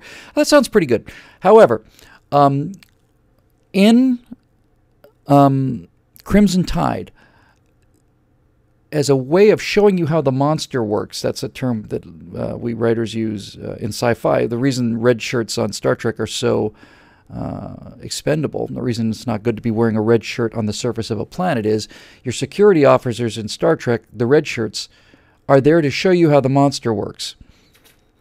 What that means is we're going to see them get killed so that we can see how this horrible monster works, so that when it's time for that monster to go after Kirk or McCoy or somebody we actually care about, we'll understand how the monster works. So in Crimson Tide, they do a scene where they're doing a simulation of a nuclear missile launch. And so far, so good. And I've been impressed, but not blown away. But then they start this drill, and I don't have this in verbatim, and I'm not a complete expert at this. But you start hearing the captain is like, "This is the captain." Why would he say that? You know the captain's voice. This is the captain. That's an official announcement for a very, probably the single most rigid set of instructions that we have in the world today. The most rigid procedures in the world today are the procedures required to launch nuclear weapons. Makes sense. So he's like, this is the captain. Well, I forget exactly what the terminology there was, but battle stations, something to the effect of battle stations missile, or he says, on the 1MC, spin up tubes 1 through 18. What? Spin up tubes 1 through 18? Well, he's preparing the vertical launch tubes. I think on the original missiles, maybe on the Tridents, they actually spun the missile. Maybe they do on the Poseidons. I don't know. But he starts going through this thing. And then he's waiting. This is the part that really got me. They're waiting for the authentication codes. And this is the exact instant when I realized that whoever was behind this movie technically really knew what was going on. Because it's a subtle thing, but I'm a writer. They go to the vault. They open the vault. Inside the vault is a code in a piece of plastic. And that plastic has to be broken and the message has to be removed. So they go to the vault and they remove this thing from the vault. So far, so good. They're walking across the control room. And he's holding this thing up in the air. He's holding it aloft. At that instant, I said, I don't know who wrote this, but they knew what they're doing. And only reason I got to that place was because I said to myself, well, why the hell are they holding that up like that? That's weird. It's weird to walk through the room with this thing held up in the air like that. And then it hit me. It's like, no. If you're gonna screw up this procedure, if you're gonna give a false launch, a false negative, or a false positive, you have to swap that message out. You've got to switch it out with the real thing. As he's holding it up so that everybody can see it, everybody can keep their eyes on it. Everybody's watching it. That's what you would do. I'm sure that's what they actually do. And when I saw that guy walking through that room with something that simple, holding up that plastic key, I said, these guys know what they're doing. And then they cracked the thing open, and the dialogue was unlike any dialogue you would ever hear in the real world. A guy who wanted to write the story and who didn't have a good tech advisor. Turns out the tech advisor on Crimson Tide was the former commander of the Alabama. Not a bad choice. A writer who's trying to approximate that would say something along the lines of, okay, we've got the code, let's proceed to authenticate the code. Mr. Johnson, does the code, Captain, the code, blah, blah, blah, blah, blah. They're like, no, it's like, code is, blah, blah, blah, and the guy says, reads the numbers, and then he says, sir, the message appears authentic. Executive officer goes, I concur. Commanding officer goes, I concur. You can tell you need all of these guys to agree. They've got simultaneous launch keys. You don't put that kind of power in one person's hand. That kind of power has to be dispersed. You can't have one man go mad and release more energy than was released in World War II. All of these things have to happen in a very precise order, and all of the protocols have to be perfect, because that's how you protect yourself from false launches. I concur. Blah, blah, blah, blah, blah. The message is authentic. I concur. All of the conversation. So my point was, if they'd written it more badly, I probably wouldn't have known it, and certainly the rest of the audience would have known it. I know a fair bit about subs for a civilian, but because they didn't, because they put that kind of effort and made it sound so otherworldly, I immediately said, I'm in. And I believe that average members of the audience had no understanding of what these guys were saying. Spin up tubes 1 through 18. What the hell does that mean? It didn't matter what it meant. It sounded right. It had the ring of truth. And that's what writers are looking for. They're looking for the ring of truth without having to over-explain things, without having to tell me, professor, things. The ring of truth. I'll give you one more example about this, and then we'll do one more question. We'll call it a night. It's been a great honor of my life to have met actual warriors, the guys, special forces guys. And one of them I know pretty well. I'm having dinner with him on Friday night. This guy's a special forces operative, and I'm not going to tell you more about that. I knew when he finally revealed it to me, I knew it must have been true, because I'd been to several dinners with him and his spectacular fiancée, who's an actress. And I knew that he must have actually been the real deal, because jokers like me are sitting there at a dinner table talking about our true tales of adventure, with my engine out, a single-engine airplane, talking about our true tales of adventures. He's just sitting there quiet as can be, just eating his dinner. He's eating his dinner because he actually goes out and kills bad guys every night. He jumps out of airplanes in the third world and comes back with either prisoners or dead bad guys. So he said, do you want to come over and just practice some basic handgun techniques? I said, yeah. So I went over to his house, and he's showing me how he balances a dime on the front sight of a 9mm handgun. Now, a dime is pretty small, and the front sight of a 9mm handgun is pretty narrow, so just balancing the dime requires a pretty steady hand on that narrow little post. He says, okay, I'll balance the dime on there and go ahead and pull the trigger. I said, should I dry fire this? Yes, fine, no problem. I'd always heard you shouldn't dry fire a weapon, but if a guy who works with weapons and his life depends on it says it's okay to do it, I'm going to take his word for it. So I pull the trigger, and the dime falls off. And he said something to the effect of, fell off to the left. That means as you pull the trigger, you're slightly curving. Every time you pull a trigger pull, if the dime falls off to the left, maybe I get this backwards, but words effective. The dime fell off to the left. That means you're actually turning your hand in just a little bit. So you got to watch out for that, because if you pull your hand to the right like that, you're actually affecting your aim. And then he proceeded to put the dime on the front of a 9mm pistol, and pull that trigger again and again and again and again and again and again and again and again and again and again and again. Bang, bang, click, click, click, click, click, click, click, click, click, click, click, click, click, click, click, click, click. And that dime might as well have been glued on there. You know why he did? You know why he didn't have that dime fall off? Because he does this 200 times a day. He practices this 200 times a day. And he does it 200 times a day because if he doesn't do it 200 times a day, it might cost him his life. So from the moment I walk into this room, I'm speaking as a writer now, all of the data recorders are on, and they're on at high speed. I'm soaking stuff up. I'm just listening, and I'm watching, and I'm soaking it up. So I would say something that this is the perfect example of what I'm talking about, between a writer who knows what he's talking about versus a writer who thinks he knows what he's talking about. So I'm asking this actual special warfare operative. I said, so do you guys do the double tap? I think it makes me sound kind of cool because I know what a double tap is. For those of you who are not familiar with firearms, a double tap is a double shot. My understanding was that this was the kind of standard procedure. Bang, bang, bang, bang, bang, bang, bang, bang, pop, pop, pop, pop, pop, pop. You send 2 rounds instead of 1, you're more certain to put the guy down. So I said to this guy, I said, so do you guys double tap people when you go into a room? And he looked at me and goes, no, we just keep shooting them until they're dead. And that sentence had the ring of truth that just bing. When he said, no, we just keep shooting them until they're dead, I thought that sentence is going on a piece of paper verbatim, because that had the ring of truth to me. I know for a fact what this guy does. And so when he tells me something, I believe it. I said, really, what does that look like?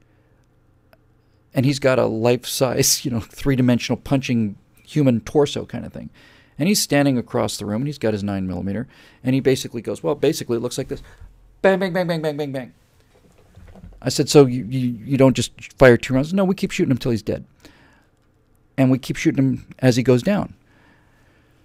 I thought, that makes so much sense to me that if I had written a scene with a special warfare guy, I would have probably used a term like double tap. But now, when I have a scene, which I put directly into Big Bat Problems specifically as a result of this incredible day, one of the characters is going to ask the same kind of question I asked, which is a question of a relatively informed amateur. Do you use a double tap? No, we just keep shooting them until they're dead. It's got the ring of truth in it. It's got the ring of truth. And he's talking about we can't just go into a room, put the bad guys down, and hope they're dead. Because if there's 4 of us and we're trying to go into a building that's got 30 of these guys, we can't hope that we put 2 rounds into a guy and then discover that, nope, he's just hurt badly and he's got an AK-47 within range and he guns the 4 of us down in the back. We're not taking that chance. We're going to shoot him until he's dead. And I didn't have to ask him, how do you know he's dead? Because he knows. He knows whether he got him in the initial round. He also knows whether or not he has to put a round into his head as he walks past him, or 2 or 3 or 5. I don't know. He knows. We shoot them until they're dead. Okay. One other example from the same day. I had seen training videos online, and I'd been to the range, and I'd heard about how under, it's one thing to go out and shoot at a paper target that doesn't move, but when you're talking about actual combat firearms training, even for civilians like me. One of the things they said was big gestures, grand, large-scale gestures. So when you rack the pistol, you don't want to just rack it. You want to bring it boom all the way to your shoulder, like bam, like this. Make it big, strong, important, bold gestures to make sure that you do the follow-through. So I said, so how do you do the reload? Do you do this kind of thing? I'm looking down. He goes, we don't reload down there. Sorry? He said, no, we do our reloading up here in our workspace. Instantly. Again, just like that last line, workspace. That I could have thought about a scene for 1,000 years, and that term would never, ever in a million years have entered my head. Not ever. But the second he said, up here in our workspace, I got it.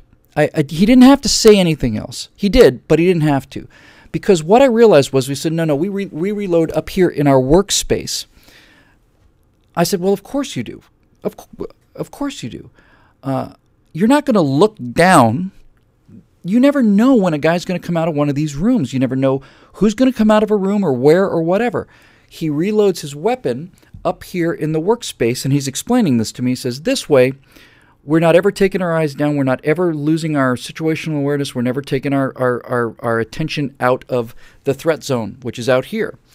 We reload in our workspace, so we don't have to waste time looking down, be distracted, look up just in time to see a muzzle flash from a guy in a doorway with an AK. We reload in our workspace. And he showed me the position of the thumb and checking the rounds and all this other stuff. That's authenticity. That's authenticity. And when you put that in a movie, people will know it. I think there was one more little thing he said that I liked quite a lot. What was that?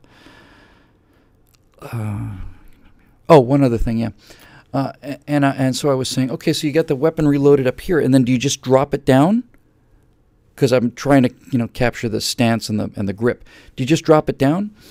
And he said, no, if you drop it, sometimes there's a little, actually kind of like a recoil. You'll go a little low, it has to come back up and so on. He said, what we do is we pull it in, and then we push it out. You don't just drop it down. He says, we reload up here, and rather than extending and dropping, we push it forward like it's on a rail. And he showed me doing it, and I have to tell you, it was like watching a Swiss watch.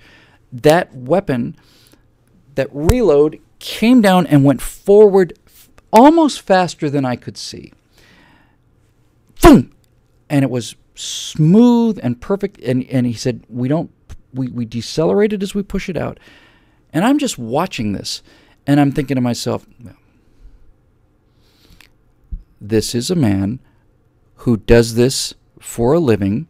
He goes out and defends his country, and he practices this every single day because his life is going to depend on it. His life is going to depend on him being able to do these things with this level of efficiency, speed, accuracy, and so on.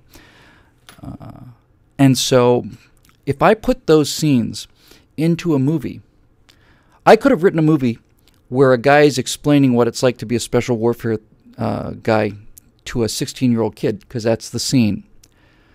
And I could have written that scene before I had that experience with him, and I can write the scene after I had the experience with him. And the scene before then may not have had any moments where you went, I don't know.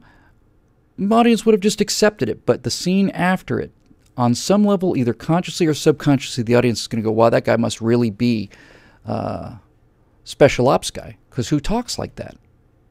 Who does talk like that? The professionals talk that way. And a writer that goes to the trouble to understand something on that level will write assuming all other things being equal. That's not a guarantee that you know how to write. It's not a guarantee you know anything about characters or story or any of that stuff. So let's just call this chrome. That's a term we often use in the writing biz. Chrome is a term for the little pieces of things that shine. It's got really nothing to do, workspace, and we keep shooting him to his dead, has nothing to do with the arc of the plot. It's got very little to do with that guy as a character or his character arc or the arc of the main character. None of that stuff. But it's chrome. And when that kind of chrome shows up in a movie, people go, oh, this looks real to me.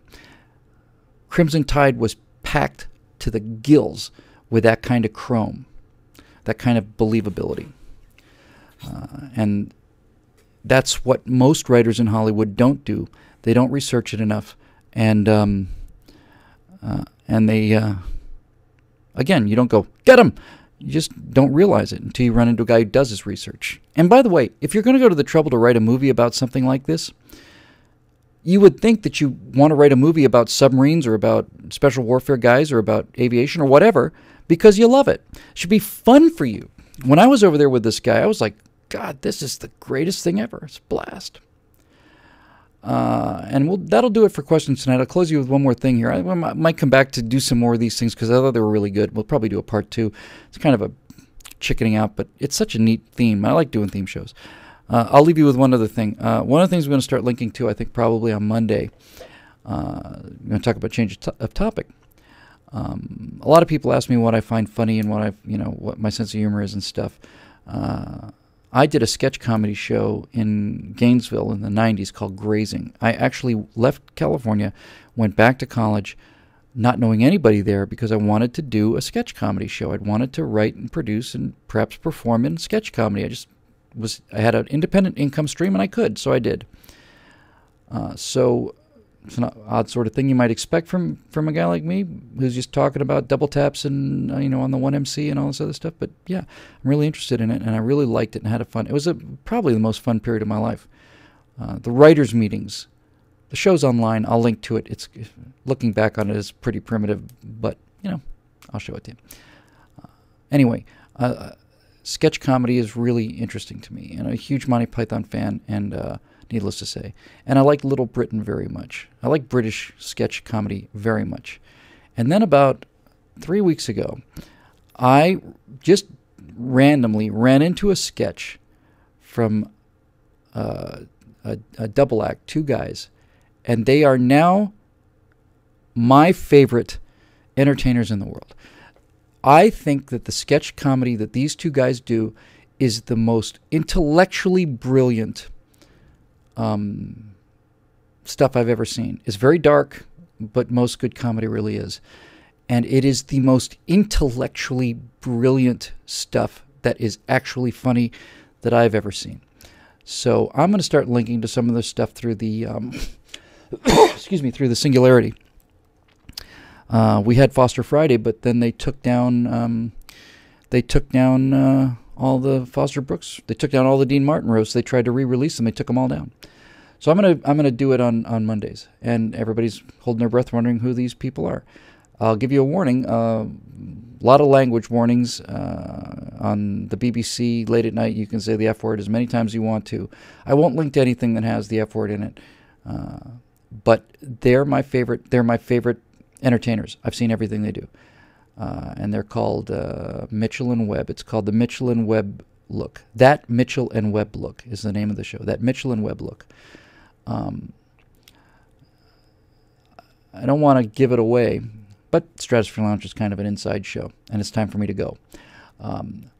That Mitchell and Webb Look has 4 or 5 of the most brilliant sketches I've ever seen ever. But probably my favorite is it's a buddy crime fighting team. 2 guys working together to fight crimes. Kind of action-oriented team, a bit like Starsky and Hutch, but a little more theme-oriented, So it's kind of like, you got a guy who's like a judo guy, and you got another guy who's like a librarian or something. So the Mitchell and Webb Look did a sketch called on a buddy crime fighting team, and the 2 partners, the name of the group was Angel Summoner and BMX Bandit. One can summon angels, the other rides a BMX.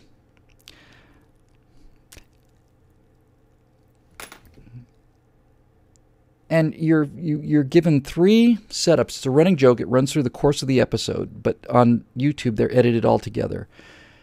And you're confronted with terrorist situation, hostage situation, whatever the case may be, and the crime fighting team goes in there and they decide how they're going to handle this. And BMX Bandit says, I'm just going to give it away. I'm sorry. I'm just going to give it away.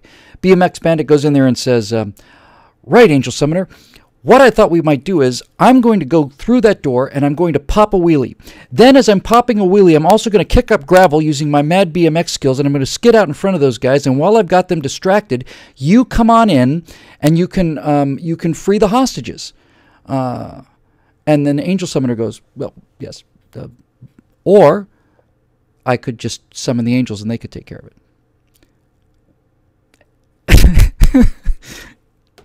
And BMX Bandit gets kind of disappointed. He says, yeah, okay. So Angel Summoner summons angels, and the angels come down and instantly eliminate the threat. So then in the second beat, it's like a little more dangerous, and BMX Bandit basically says, right, well, Angel Summoner, I could come in, I'm going to jump onto the boat, I'll do this, I'll pop another wheelie, and so on and so forth. And BMX Summoner says, or we could summon the angels again and they could take care of it. And he says, yeah, well, okay. He says, you don't seem very happy about this. And he says a line that's something along the lines of, well, it's just that your ability to summon legions of invincible celestial warriors kind of demeans my BMX skills. And I just lost my mind. That is so bloody clever. A crime-fighting duo that consists of a guy who can summon angels and another guy who's can do some tricks on a pedal bike. And so many of them are just brilliant. And I have to say, despite the language, David Williams especially, David Mitchell rather, especially, is a very rational, extremely rational, almost libertarian kind of guy. I don't know their personal politics, but Mitchell, for instance, they do a conspiracy thing about the moon landing, and they do a conspiracy thing about aliens, and they do a conspiracy thing about the Diana thing, and it's just really, really, really, really, really, really, really, really clever. That Mitchell and Webb look, it's called. F-bomb warnings, but the Dr. Death, the Death Ray sketch and Angel Summoner, and I caught them because they were doing a great stuff on Hollywood and as a writer and a story editor, and it was so true, so close to reality. I'm gonna do a Mitchell and Webb Monday, and yeah. Actually, I mean, somebody, Glock fanboy, is talking about the sketch they did on the moon landing conspiracy, and they're saying, well, we got to convince the people, the Soviets, that we're better than they are, so let's fake a landing on the moon. Okay. What do we need in order to fake this landing on the moon? And the woman says, well, we're going to have to build a really big rocket. Well, why do we need that? And he says, well, people are going to say, well, if you did the moon landing, where's the rocket? So we have to build a really big rocket. He says, okay. Then what do we have to do to fake the moon landing? And then she says, well, to be honest with you, building the really big rocket is the hard and expensive thing. Pretty much after that, it's just catering. Actually, it's probably harder to do it in the studio. We probably should fake the moon landing on the moon. Fake the moon landing on the moon? That'd probably be the easiest way to do it, yeah. It's brilliant. But the reason I brought up Mitchell and Webb is because they have a running gag that's gone through a couple episodes where there are two writers, and they are obviously the laziest, stupidest writers in the world, and they don't research anything, which gives Mitchell and Webb a chance to do parodies of various different kinds of genres written by people that don't know what they're talking about. And they do a medical one where the nurse comes up and she goes, doctor, I've got the, here you go. And he says, no, nurse, this is not the right medicine for this disease. It's medicine for another disease. It's just brilliant. It's brilliant. So you'll get a chance to see that. Anyway, it's time for me to go. It's 12 after 8. You've had 2 hours, 15 minutes and 16 seconds of the Stratosphere Lounge, Nerd, Dork, Geek Edition. Lots of great questions left to go, I'm assuming. Haven't read them. But I think we'll pull them together. We'll do a part 2 for that next week. Anyway, as usual, I just can't close the show without thanking you guys again for giving me this amazing life, and we're gonna have a chance to up this game quite a bit, I think, by next week. We'll put the Mitchell and Webb Monday up there on Monday, I think, hopefully. I think you'll like it as much as I do. I certainly love it. It's just brilliant. So that's the part one of the